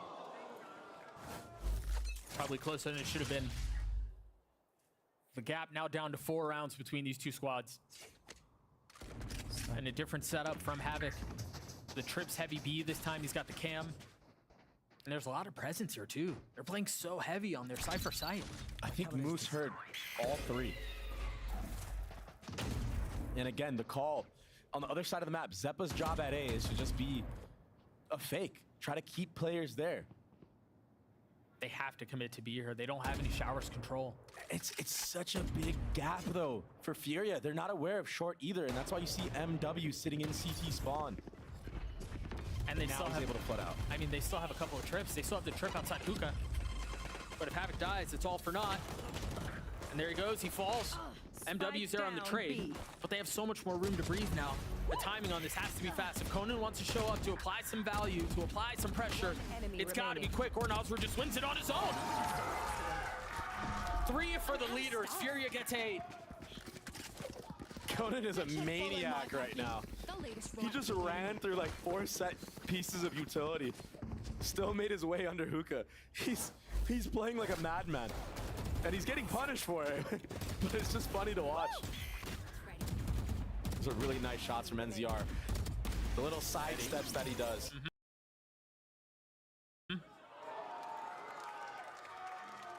Makes it so the crosshair of the C9 players are constantly having to be moved. And another 3B long setup, this time looking to punish. Eyes turn towards Cloud9, and of course it's Oxy with ult online. That's crazy. If they stay in Octagon for too long, they might get wrapped with this rocket. And I think they're aware of that, and that's why they're backing up. That flash from NZR B-Long should allow MW and himself to lean. That's why you see MW already here. And he's gonna go heaven. Maybe get some tag damage onto somebody, but his timing might be terrible here. And again, Cloud9 not really invested in trying to fight for showers. And they've got somebody watching it. They've got Boost watching it. but not really concerned in taking the space. Conan continuing to try to sidestep. That would have been huge if Moose had pulled that off, but Khalil there to keep them back. What? He won that? He shouldn't get away with it. And now Oxy with his ult, dropping Khalil 3 up for the rest of the half, for the rest of the round. Rooney on the spam, Seekers invested. Nas we're continuing to fire. Oxy's gonna have to do it on his own. The nade as he tries to satchel and turn up. It's Oxy again! The Red Bull clutch for Cloud9. He's unstoppable right now. I mean, I said eyes turn towards Oxy, but I thought it'd be with his ult that he'd find most of the value. I didn't think it'd be like that. That's heartbreaking for Floria. They played everything so well up to that point. This satchel. Knocking it in. Hey, let's go, let's go. He doesn't even talk this time, but you know what he's saying. Oh, yeah. I'm the best. Yep. And when he makes plays like that, it's hard to argue. Here we go. A set play with Brimalt. Fury on their last leg. Oh, Oxy's gonna satchel in while this Brimalt comes, if need be. The dog clearing out showers. Now the space is found, and there it is. So dead here. Khalil had nowhere to go. He had to go forward and right into the attack from Cloud9. It's too good for Cloud9. MW has ult, and that could counter this pit. If he finds the right target, Nazor with no dog, it's just gonna be a flash. Still 2 satchels, and there they go, pushing forward, looking to find a target. It's not the one he's looking for, but it's still a target found. Pit still in play, and they're playing so far back. Rooney still has a molly too. Yeah. Oxy Zeppa walks into the pit. Zeppa watching the flank. Time is ticking. Fury are trying to brute force their way into this, and they might have done it, but no, Rooney keeps him back. Conan and Zeppa 1v1. You said he's been a menace, you said he's been good, but Zeppa's played this beautifully. He's too good in these positions. Leaning into the time, and that's all it takes. Cloud9 take down Furia 2-1.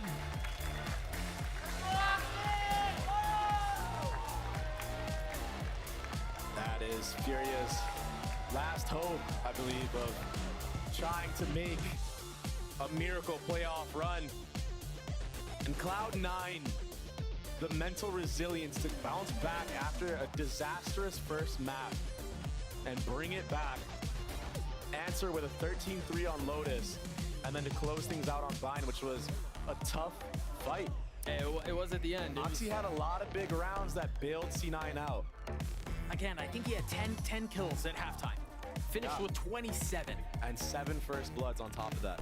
He had an outrageous second half, and yeah, that very well could have been the difference maker. Still things to work on if you're Cloud9. But a big win for them. And they play MIBR next. The chance to have a really good score going into this playoff. Oh, absolutely. But 5-1? That's not bad. That's insane. That's not bad. We got to talk about the teams they've taken down. Yeah. Lev, Loud. Yeah, they lost to 100 Thieves in a devastating fashion. We almost thought it was going to happen here today. On the opposite side for Furia, there are a lot of things that I saw on that Vine map that I look forward to, but they just lost it on their attack side. Yeah. That is truly what it came down to. Yeah, Oxy had Oxy plays. That's going to happen in a series, but it's the rounds where you're just wasting ults that come back to bite you in the butt. It felt like it was just too little too late, man. Once they finally started to string some rounds together, they were already down in a tremendous fashion. Like, the hole they dug themselves was so deep. There was no way for them to really pull themselves out of it. And then you add Oxy being Oxy into the mix, and it's just way too much for them to overcome. Yeah, you can't afford to let this kid get any type of momentum going. Because if you do, he's just an absolute menace on the server. And he had plenty of it. It felt like Vanity was calling really well again. The Ascent map, that doesn't feel like that happened today. Man, that doesn't feel like that was in the series that we just watched. That was insane. I don't even know how that happened. Furia had probably one of the greatest Ascent attack halves of all time. I mean, it very well may have been, yeah. Probably the best of all time. Yeah. 12-0, that'll do it. We're going to throw it down to Riv, who's standing by on the stage for the Verizon post-match interview. Thank you, gentlemen. I am joined by Vanity of Cloud9 after their victory over Furia. And we start back at map 1. Back at map 1, this is the calibration game, the warm-up game. At Cloud9 just cannot seem to find their footing there. Vanity, what's going on? What are the talks? What was the focus for the first game? Honestly, I have no clue. It's a handicap, I guess. Okay. I know we have a chance to win if we give them a map, so make it entertaining, but I don't know. We just suck at first map, like, the entire time. I think we've been a team, like, we've been really poor on first maps, and we definitely need to fix it, but we've tried a lot of things and nothing's worked so far, so. Is it coming in too loose and feeling like the looseness will help, or just being able to find your footing halfway through that first map? Honestly, I have... Okay. No idea. We've tried a lot of different things. We tried a warm-up scrim, we tried no warm-up scrim. Yeah, I have no clue, to be honest. Well, there is one thing that brings back the vibes to the team, and that's Oxy. I gotta ask, how much does he juice the team up when you guys are looking for gas? A lot. Kid's incredible. I love playing with him. Talk to me about what you feel like as a veteran, seeing this young kid come in, and everybody on the team saying we're in Oxy's backpack. It doesn't affect him. He wants more. He just keeps going. What is the ceiling for this kid, and how impressed are you by him? I mean, he averages 30 kills in scrims. Like, it's not an exaggeration. 30 kills is probably his average, so I guess this guy, he's incredible. He's a great teammate. He's an incredible learner. I'm very proud of him. Awesome. One more MIBR next. How you guys feeling about it, and just focus on first map to go in that? Hopefully we can shoot back on the first map. Maybe Nice. don't need to win it, but let's be a little more competitive. But I mean, they looked really good in kickoff. They haven't looked as great in the regular season, but they're definitely a capable team, and I'm sure it'll be a good match. All right, C9 still in the running for playoffs. Vanity, thank you so much for the interview and your time. Let's throw it back to the desk right now to get into the next game.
Look what I've just made.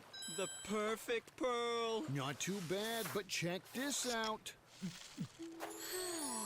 Whoa, a true Venus clam. Red Bull gives you wings.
into the ring.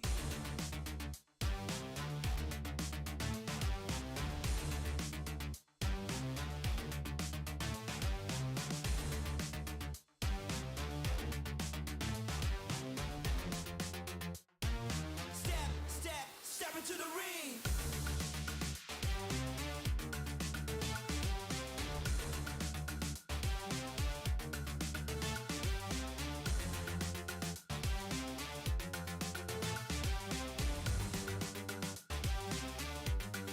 Step into the ring.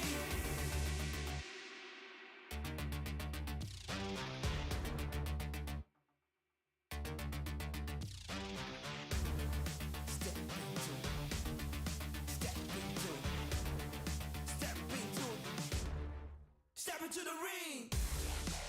Come on, come on, come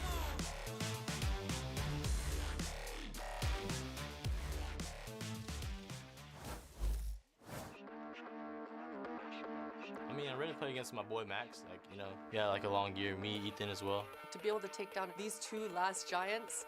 I think it's gonna be sick. I think it's gonna be all fun. Once the stage hits, like we're shooting back. That's all that matters. Cutting up these appropriate angles. Paranoia on top of it. Now being offloaded and let rip. But it's a rocket for a rocket and a kill for a kill. Drawing blood. Jorgamo! How are you doing that? Ripping away the hopes and dreams. It's nice to see Ethan on the stage again against him too, because the last iteration of NRGs when I played him, and that was like the first year of pro Valorant for me. Ethan is incredible. Max, they've had a brilliant start so far. Big pressure on this side now. Hunter's Fury going to start ringing out. But Ethan's there, right at the backside for 3. And MIB are circling the drain here, folks. Never look back. Never think about what happened before. As long as the team knows that, I think that's the most confident thing we can do. We're gonna put a lot of effort into this next match. It's gonna be awesome. I'm excited.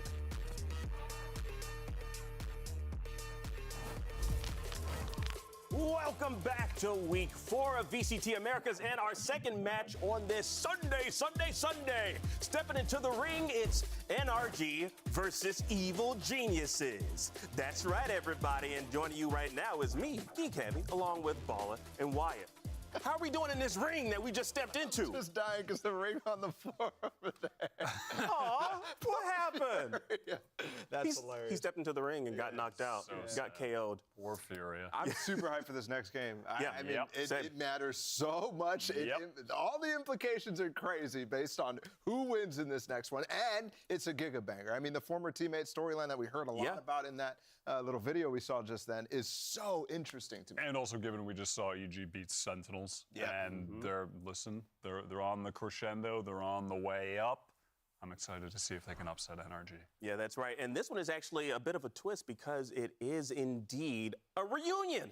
It's an Evil Geniuses reunion. I don't know if we should like blow confetti or like break out the sausages. I don't know what happens at reunions. I've never had one. Anyways. Well, except for this one, you know, back at kickoffs, yes. Anyway, back to the proper. Yes. Now, this is the first time we'll see champions Ethan and Demon 1 face off against Jagamo and Coach Potter. It's pretty exciting. Yeah, Potter's been excited for it. She's been talking about going at Max, Demon 1. I haven't heard much about what Demon 1's thinking about it, but definitely I think those two on EG right now, and everybody on EG, honestly, are probably pretty excited for this opportunity, right? This is them stepping back into it, an opportunity to qualify for playoffs, an opportunity to ruin NRG's hopes at the same time, which I think is pretty exciting for them. For EG, it is just straight up win, you're through, lose, you're out, no? Yeah, I mean, that like is essentially the situation, So this is do or die for EG right now. And again, after watching last week how impressive they were, I got a lot of confidence in this team. Yeah, well, let's see what Ethan has to say about all of this. Riv is standing by with him right now. I caught Ethan in the practice room. I had a few questions for him. I just want to get your thoughts on playing against your old teammates here in a battle for playoffs. Yeah, it's just, you know, we're taking it one by one, and like you said, it's a battle for playoffs. So, you know, every game is just another game for us right now. Back to you. Woo, okay. Doesn't even care. Short but sweet, yeah, you know. He's like, oh, former teammates, never heard of him. I mean, again, like, I guess he's never had a reunion just like me. Yeah, he's had plenty of reunions. That guy's been on NRG like 3 times. Been on EG like 3 times, too. Yeah. Well, you know, on paper, this definitely is NRG's match to lose, but you can't ever count out evil geniuses. Now, we just saw Potter call her shot and take down Sentinels. Yeah. You know, and so it is relatively possible that, something similar might happen here. I mean, we're saying it's theirs to lose, but honestly, this season, I'm not blown away by NRG. Their wins that they've gotten, they beat the fatigued Loud Week 1 that had just returned. The other two Brazilian teams trounced by Lev. And when you're looking at this, the quality of play that EG brought to the table against Sen last week, obviously the confidence for Potter coming into that was like, I mean, we'll see. And then they just beat them. I really think that, the idea of NRG being, the massive favorites here, I'm not feeling it. I think they have a lot to prove. Yeah. I think, especially when I think about EG, this is a team, I think that is building up their confidence to the roof, right? They're so confident now that they've gotten a couple of reps under the belt and had some success as well, some big wins. That's something I think that is invaluable, especially for a team coached by Potter, right? She's able to instill so much confidence. So more to the fact that, you're going to play way above your level. And when you have a big challenge like this, I think when you are firing on all cylinders, that gets very exciting for a team like EG. That prospect is just too good for them, too tantalizing. Yeah, and the last remaining champion from 2023, forgot what year we were in just for a second, is Jogamo. So let's talk about Jogamo. He had a bit of a tough start to stage 1, but he woke up against Sentinels. Like, the jog was barking. Honestly, I think people were being a little too hard on him with this performance early on in this stage. He was great in kickoff. I think that his performance was a symptom of wider team struggles, and he was still getting some great entry kills. He was having his moments, but it just wasn't the level we're used to where he was so dominant with EG champions. I would agree with that, right?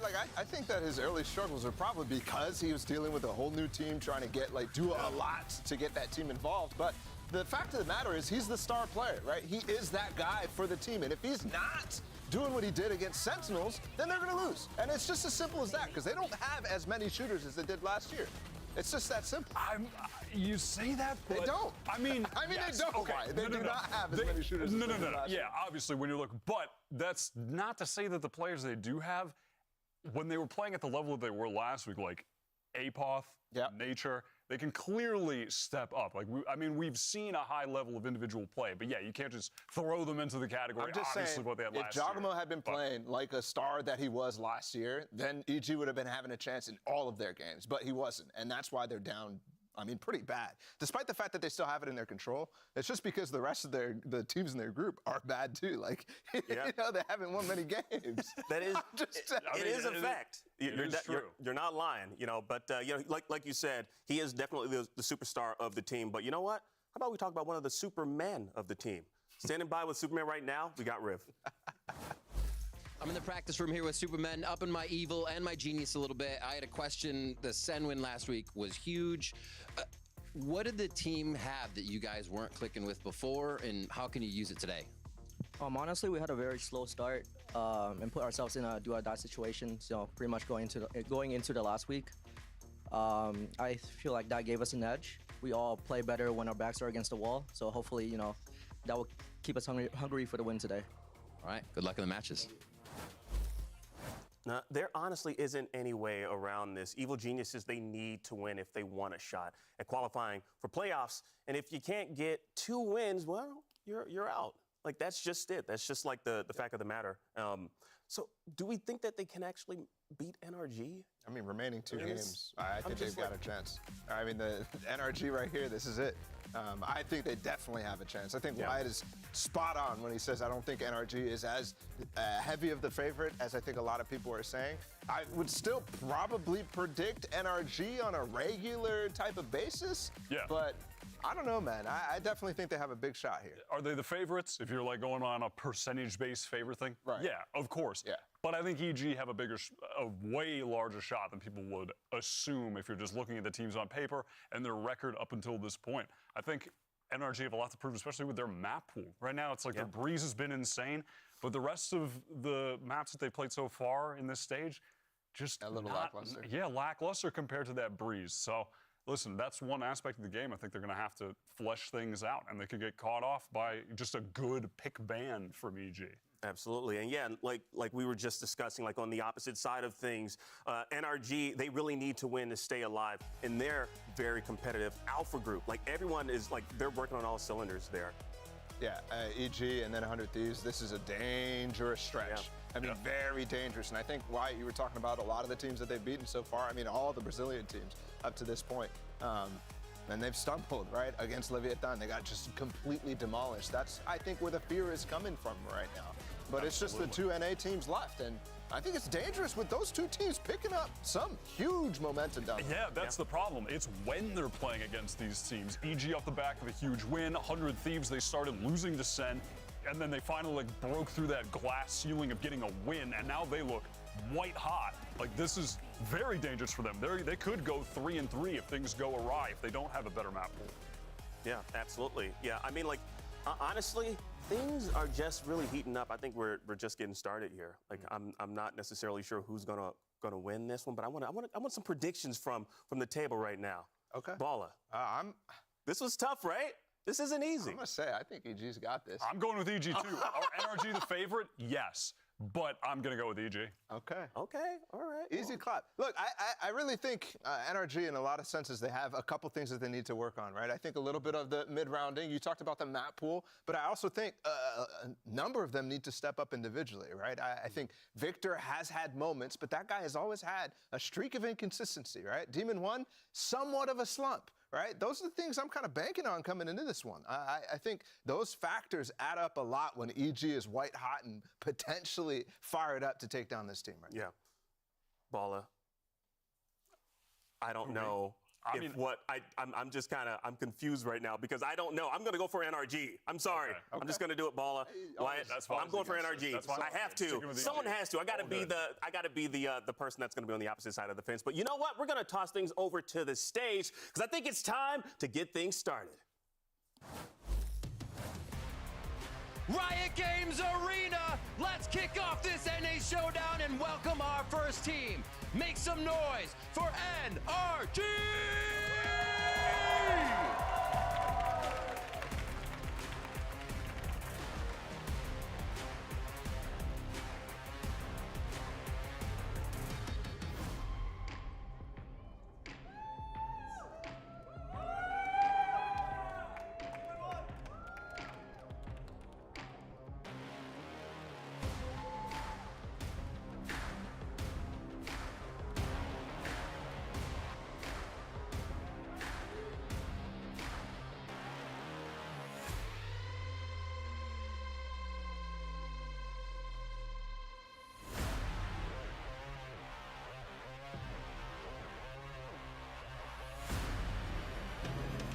And let's bring out their opponent. Give it up for Evil Geniuses!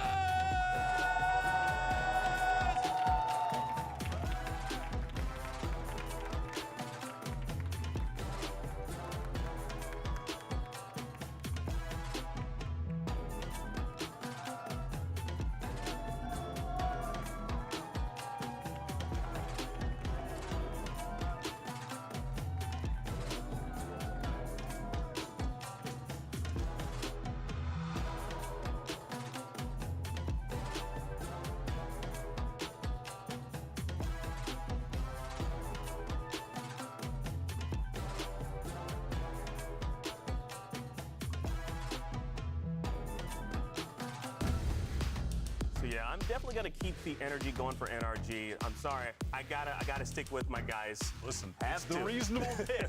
It is the reasonable pick. Is it the safe pick though? Yes, it's definitely the safe pick, without a doubt, on paper.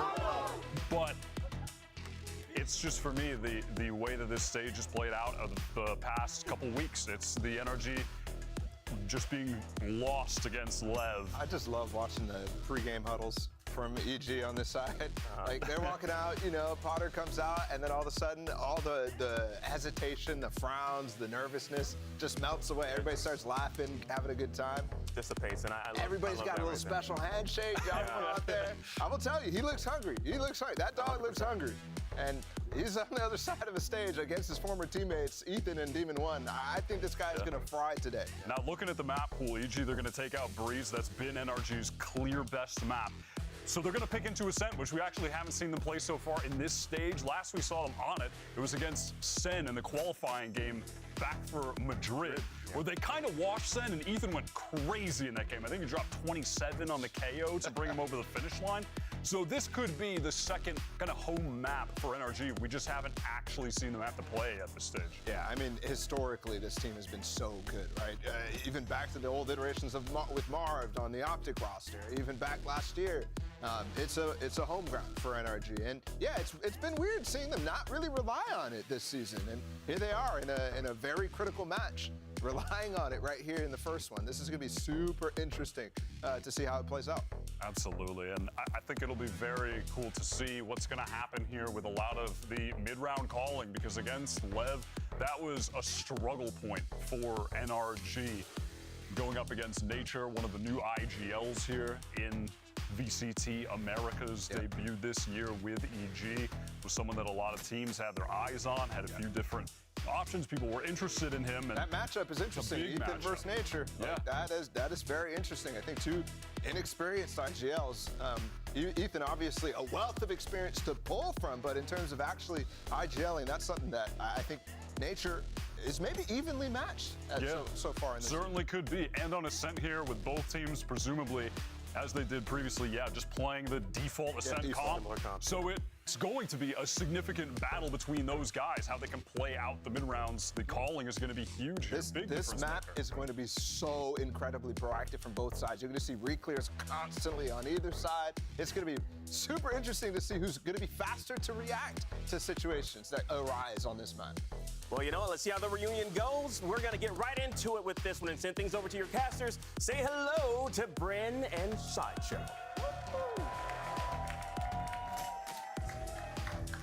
Thank you very much, guys. Yeah, great setup here for this match. I mean, expectations a bit topsy-turvy, I think. You can tell that from the Death's predictions. You know, they're saying they don't necessarily think EG will be the favorites, but they're prepping them to win it. And, you know, I can see the arguments here, to be honest. They're a team that have said that they play better when their backs are up against the wall. It's their last chance to really make playoffs as well, really. The percentages are in the double digits for EG. They know they have to beat NRG, and it's an NRG that have quite a bit to prove.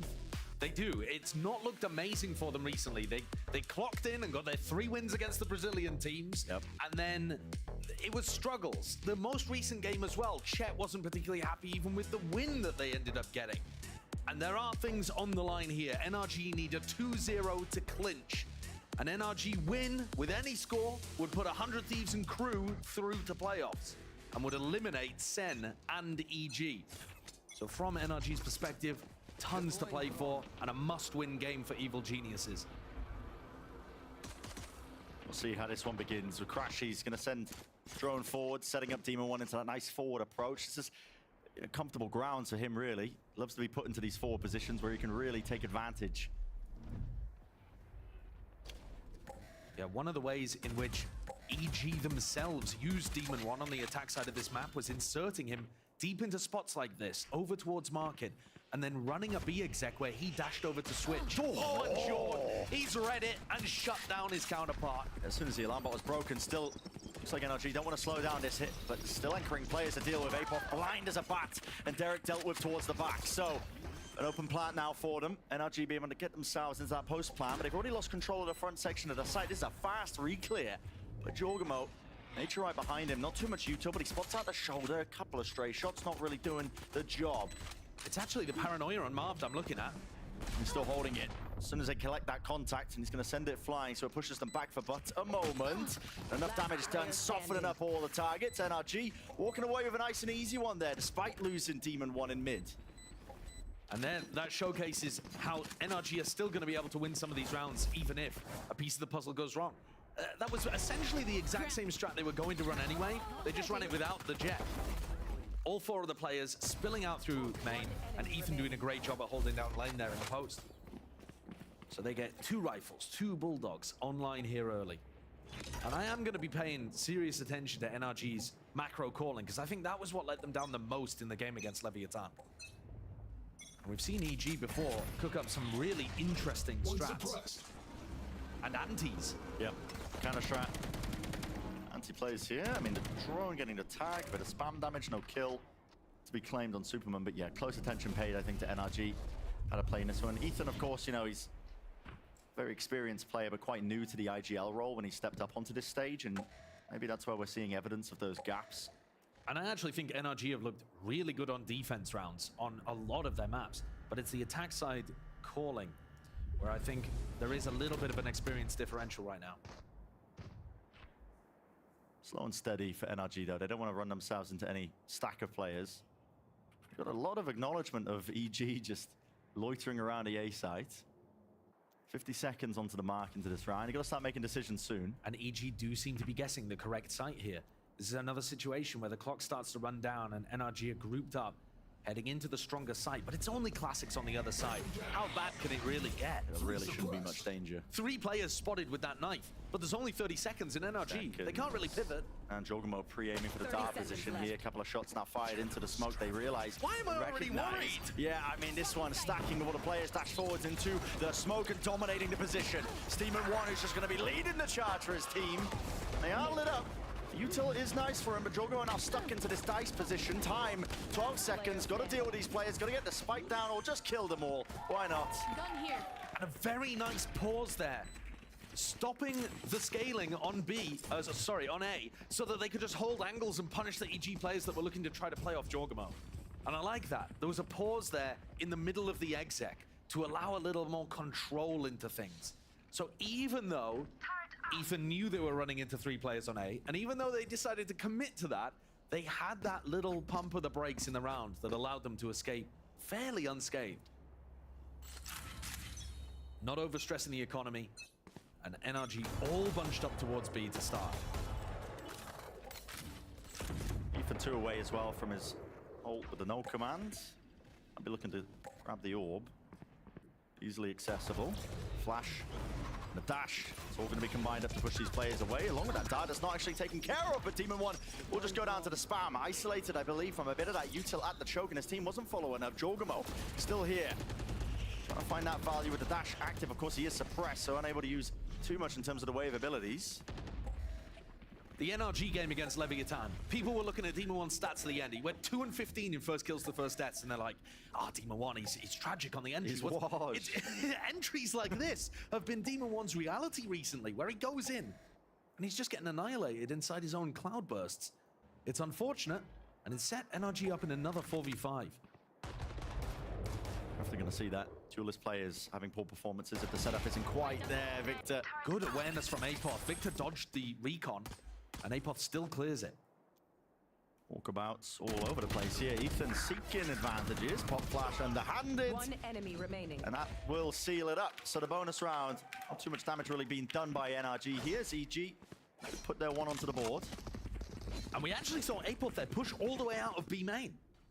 Re-clearing that space as soon as he got the pick onto Victor, realizing that Victor would not be playing with all the rest of the squad. Yeah, I mean, what is that? The punish there, the first death onto Demon1.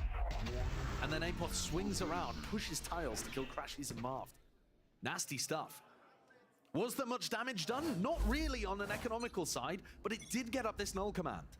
And so, we're going to see any kind of anti-KO setup? Apoth is...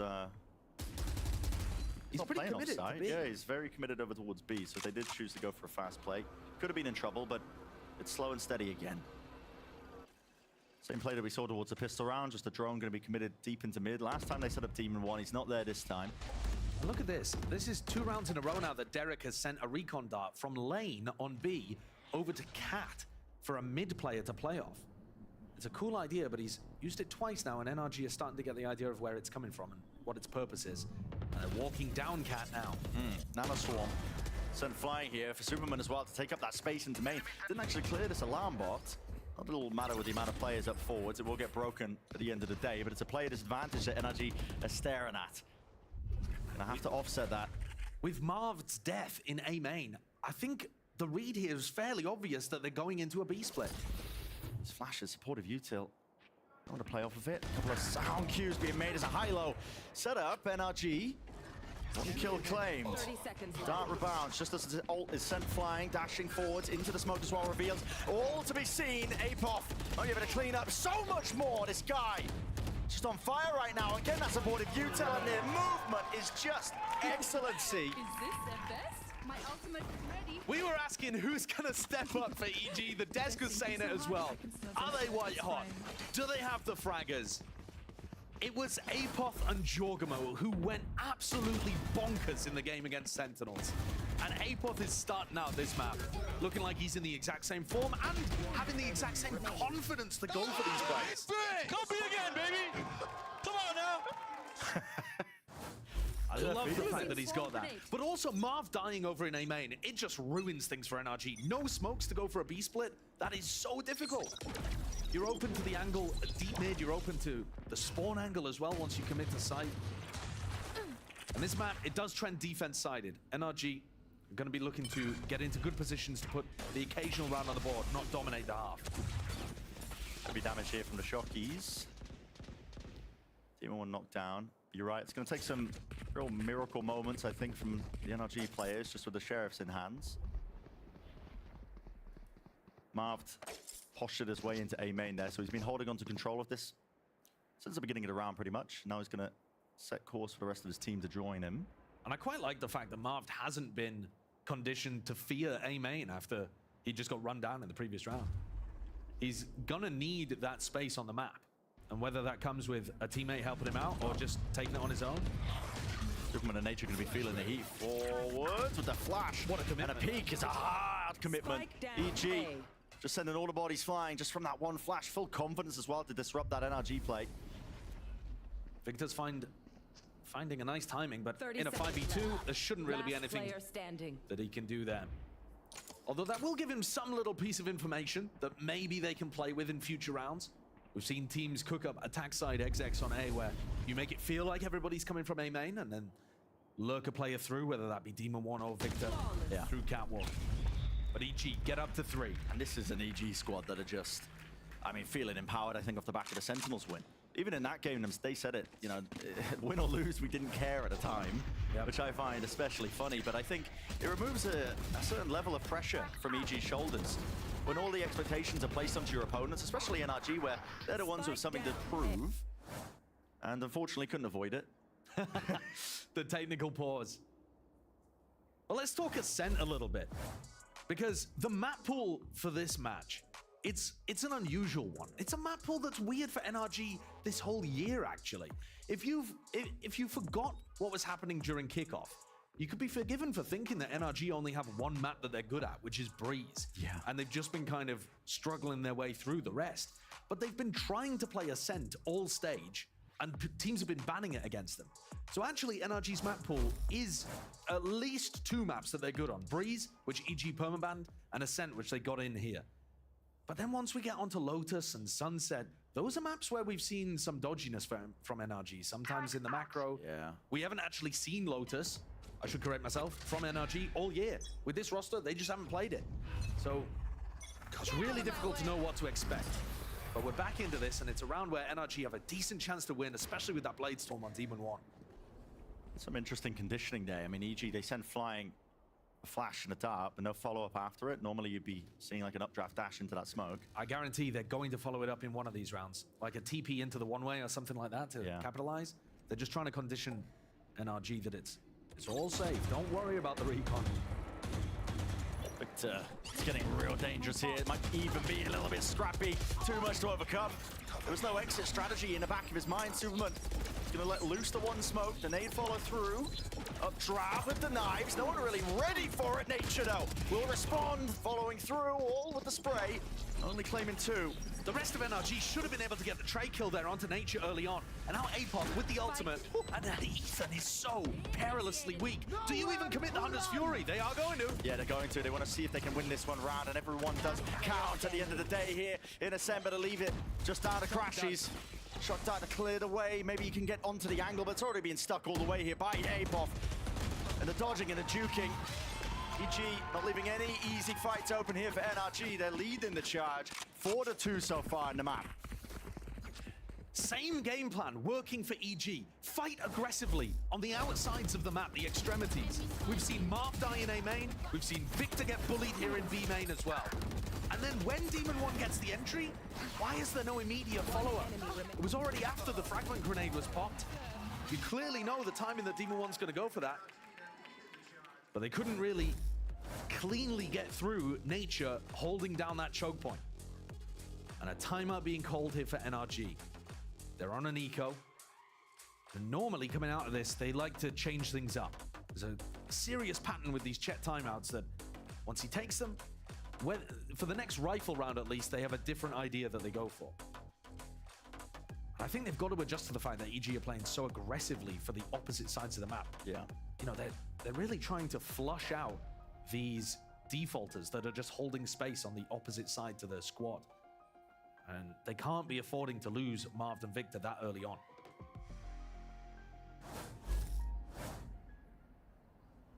See if there's a tempo increase on the back of the timeout, especially into the rifle round. Just look at the scoreboard. The people involved in the 1-3-1 default, the 3 of Ethan, Demon 1, and Crashies, yeah, they're getting their kills. And then the 1s on either side of the map, 1 and 5, 1 and 4, just kind of getting bullied right now. All the pieces. NRG might be looking to call a faster hit, though, into this site. Definitely setting up for it. I mean, this is going to be Nanoswarm that I think lands into logs. The deep knife doesn't get broken, I believe, in time here, so it has going to stunt this push. They weren't banking on that, I don't think. Normally, Nature's going to be positioned over towards A, throwing that knife for the A main hit. You know, that's the most standard way that most teams are playing it. So the fact it's exactly there to stop that B main push is perfect adaptation for EG. Even a little flash re-clear. Apoff Telly wants to go for something like this one. They already know there's a player tucked into the bottom section of mid. That's Demon 1 right there. It's a double face. I'm just trying to take this one without any util to give away the timings, but 1 for 1. Apoff cuts it up close now to the corner. There is danger in this round, but maybe Derek can earn his merit in this moment, standing down his ground with the Nanoswarms to cut up some of the angles. NRG getting a move on now, flood him into the site. Derek, though, he's got that stalwart position out towards the back, and he's the last bastion of defense. The only necessary one, really, for EG here. So after NRG's game plan of the fast B main hit gets stopped instantly by that 0 point from Nature, now, after the timeout from Chet, what did they cook up for this rifle round? They've got to start getting some attack rounds on the board. It's a defense-sided map, and it's NRG's pick. They're going to feel confident on defense, but you want a buffer. You need the buffer. We saw that with Sentinels when they're playing on Lotus.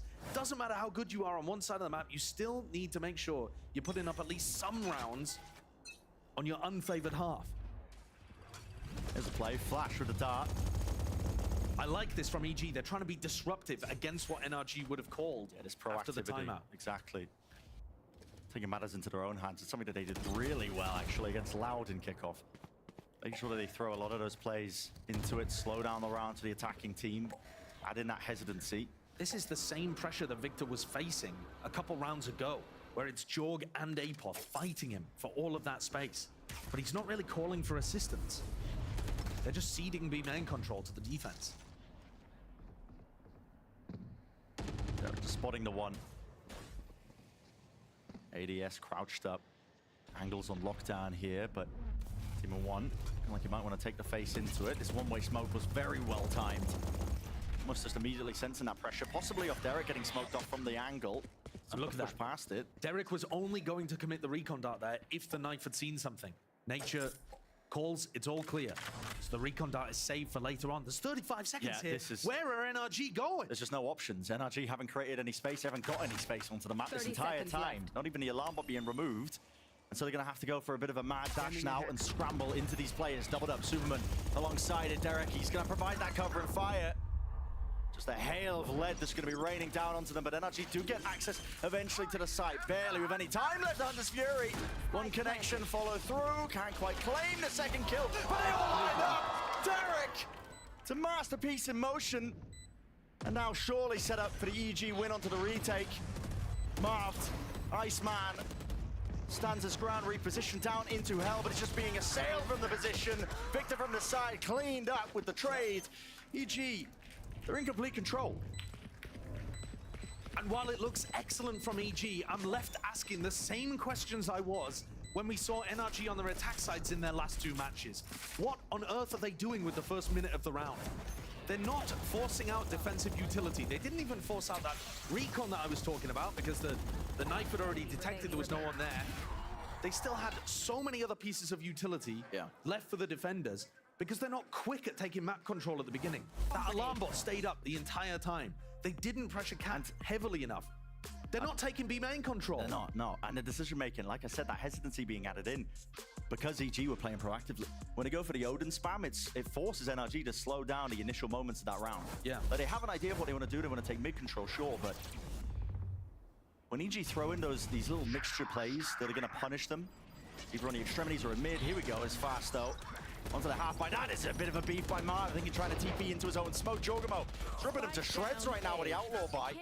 Heads up, knowing that the economy is going to be weak. Team 1 though, surely not. No, taken out. Bladestorm refreshed, but not even necessary. Jorg is absolutely slapping down the entirety of NRG, but the 2 players that he played with last year and won a championship with. He's just dunking on him. That's just, I mean, so heads up by Jorg again. Yeah. I say so heads up. He holds tab and sees the money situation and buys the outlaw. Yeah. But I love it because it just shows those extra elements are being taken into account by EG with their game plans. Absolutely. So we come in again, and NRG, they have ults to work with. We need to see the game plan online, but it's that Odin in B main denying a little bit of space. And then the operator, too, from Jorgamo in mid. One suppressed. All right, this is earlier, more aggressive takes of A main. They've also got some idea that they're not fighting as aggressively over B main this round. The defensive setup has shifted, and it's afforded NRG a little more space on the outsides of the map. But they've now got to figure out, in what way has it shifted? Where is the threat now then? And he might just go for a B hit here with the null command. Ethan's got it. The thing is, Apoff is, I mean, he's tucked into this one and done position at Pizza, but I don't know if he's going to be out of range. He might be. He's at least going to be able to pop the nanoswarms in time here, I think. I mean, there's one. Yeah, just one from the drone in case they follow through with it. Locked down. Anything to remove this. Slight spacing and a gap in towards the back of the side, but Derek is not going to be playing towards it. He's going to be backing away. Nanoswarm will land. Clearing through with a util. Demon 1 is so much further forwards. He knows that the site is free because of the lockdown. But that's allowed NRG to keep 2 players completely off site for the post ban. It does look like a nice setup.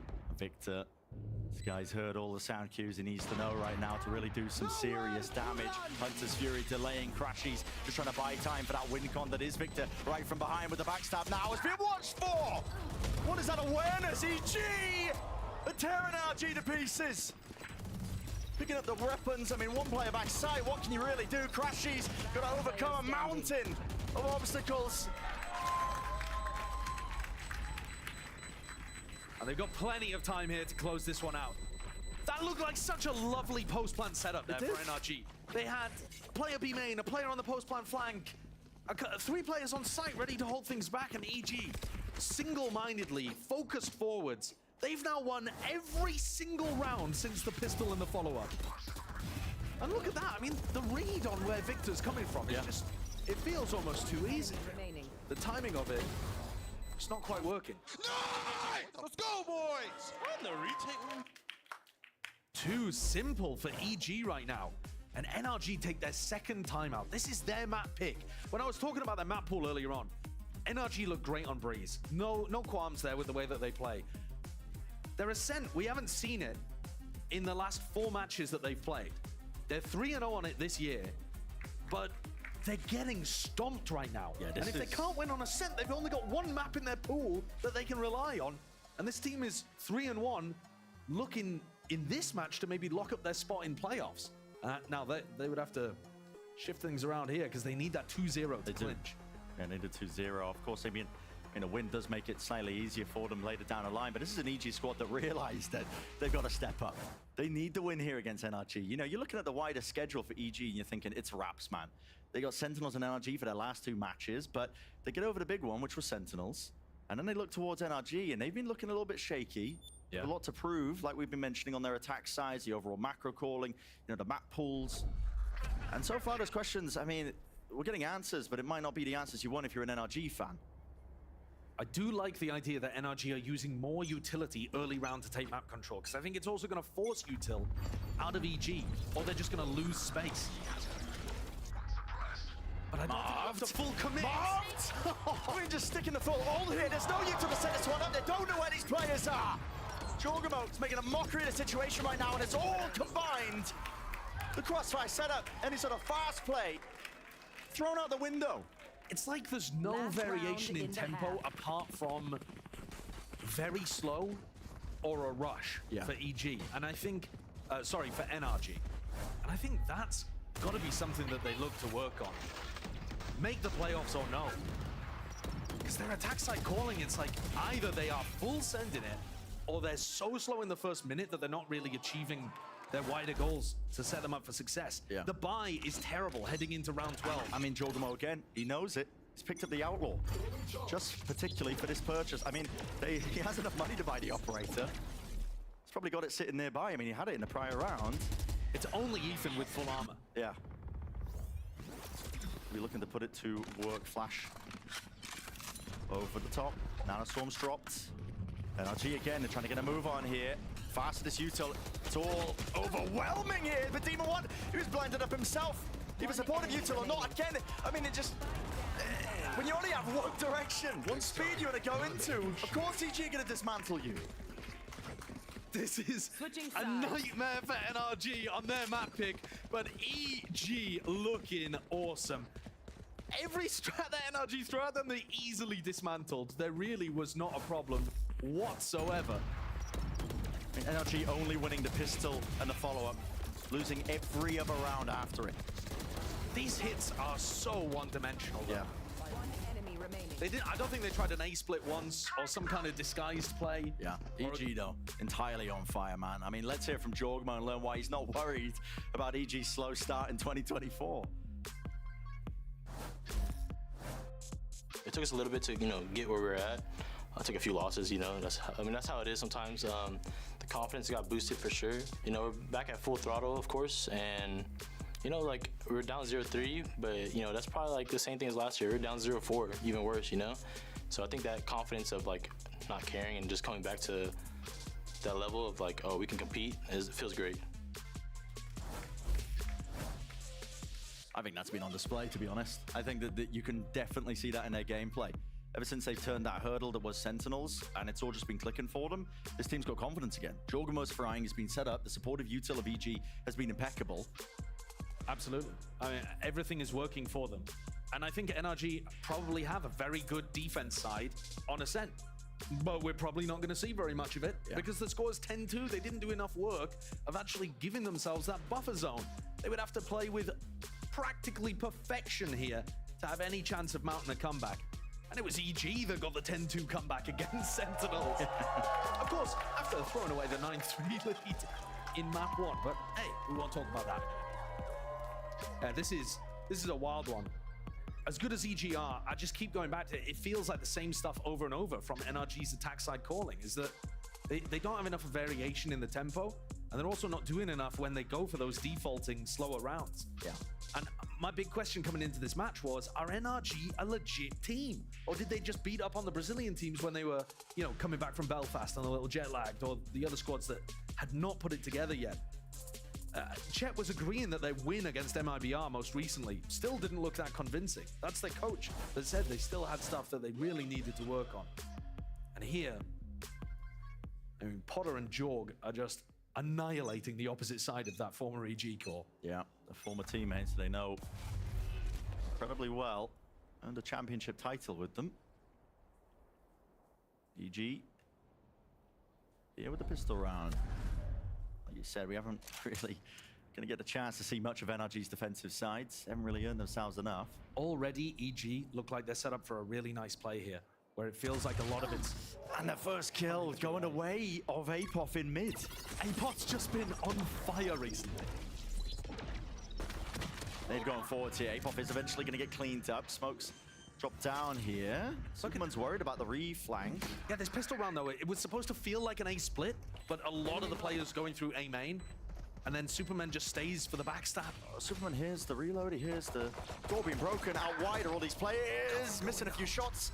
But Giacomo is cleaning up the necessary elements, making sure that he's still active into this fight. And what a core by EG. I mean, dominating the smoke, taking up that position, overpowering the tree fight, just as NRG are flooding through. They have to worry about multiple directions, and they are overcoming the odds. NRG, they held strong, won their gunfights, and stopped Evil Geniuses from running away with this one. A desperate pistol round win there, when I think EG actually played the better idea of how they wanted to. But listen, at the end of the game, at the end of the day, it's a gun game. It is a gun game. You get shot, you die. Yeah, and NRG held on there. Those players flooding from heaven to generator, winning those fights. You can see how confident Apoth is getting that first kill, and the right click's just working perfectly for Ethan. Yeah, blessed towards the end of a bit of that NRG. What? Classic just failed you so hard. Where'd my balls go, bro? Even there in disbelief. I mean, it did take a bit of the luck to swing things in the favor. But that's pistol rounds, isn't it? That is, yeah. That's how they go sometimes. NRG using that classic setup. We actually saw EG running this exact same kind of bait and switch with their players over towards A. Demon 1 though opting for the Guardian rather than the Outlaw. Knife dodged. EG obviously on their eco round here. We'll just look to do some damage. But again, the orbs if they can. EG are making it feel like there's a lot of pressure in B main while they timing the knife and take A main control. Like, it just, the ideas make more sense from EG on the attack side, even though they're running with pistols here. Well, here's one of the easier tests. Hold back the push to the site. Everybody will fall here from EG. They'll be looking to get a plant down at least. A bit of extra money to work with. Which Nature, okay, completed his goal. He can go down with a ship. And a good cleanup. Easy stuff. No drama. All weapons kept for NRG. There is a serious chance that NRG can make this much, much closer than it looks. But can they actually pull it all the way back? That's where I'm doubting a little bit, just because of how dominant that first half was. Not a single round out of the pistol and follow-up. One for them on the attack side. Yeah. It's going to be one hell of a climb back. But these are players with mountains of experience. I'm sure they've been into these spots before. Many a time, they know that it's possible. Got to put it together one round at a time. A round like this would be a huge one. And it looks like they're going to try to set something up. Is this a flash peek for Demon 1 to try to get aggressive with some spam perhaps from Crashies? And Crashies will support it, won't it?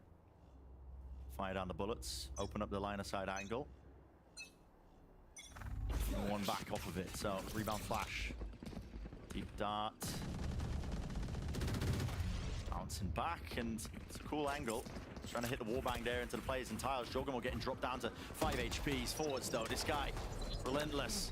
It's not shying away from any sort of aggression. In fact, dashing all the way forwards. He's cut this up. Ethan, it's a miracle that he even got the two. Crashies is in the middle of nowhere, out wide. And so he will fall. Toppled. Nature though, aiming for the gun and just ends up falling for it and paying for it. Kind of a sick round from both teams, actually. Yeah. NRG do a great job of coming away with the win, though. Ethan Crashies providing that solid backbone for the rest of the team.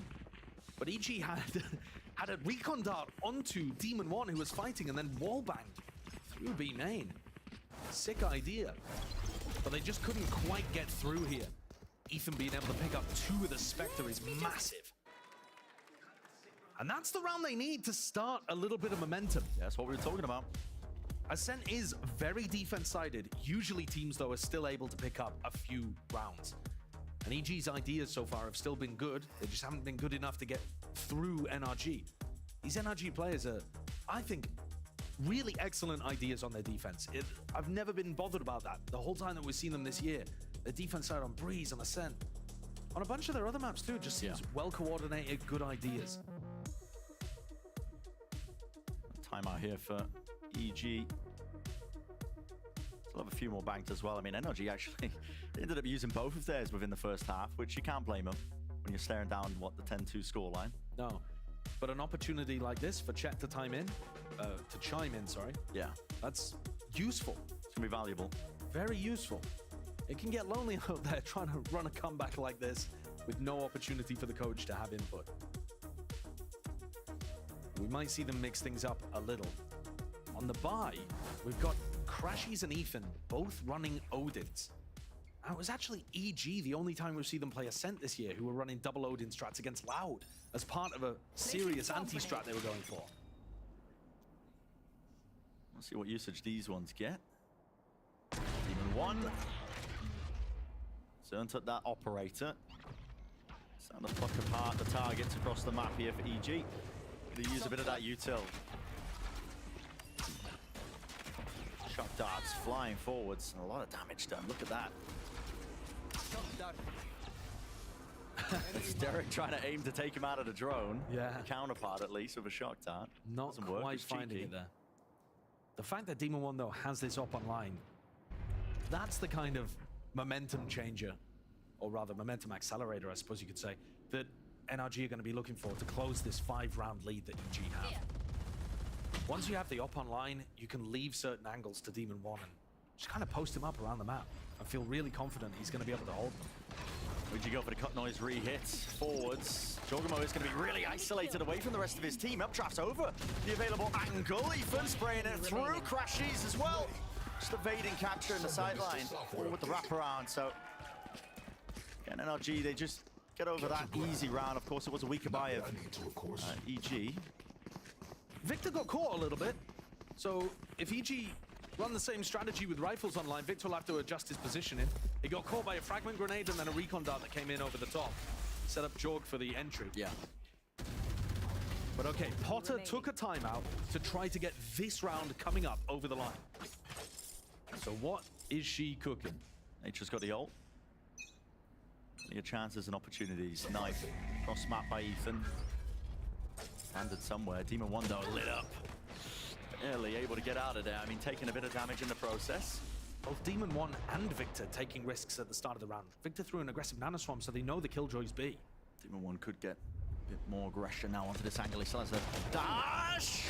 What's going on there? How are these kills being found? Jorgamo! Oh my!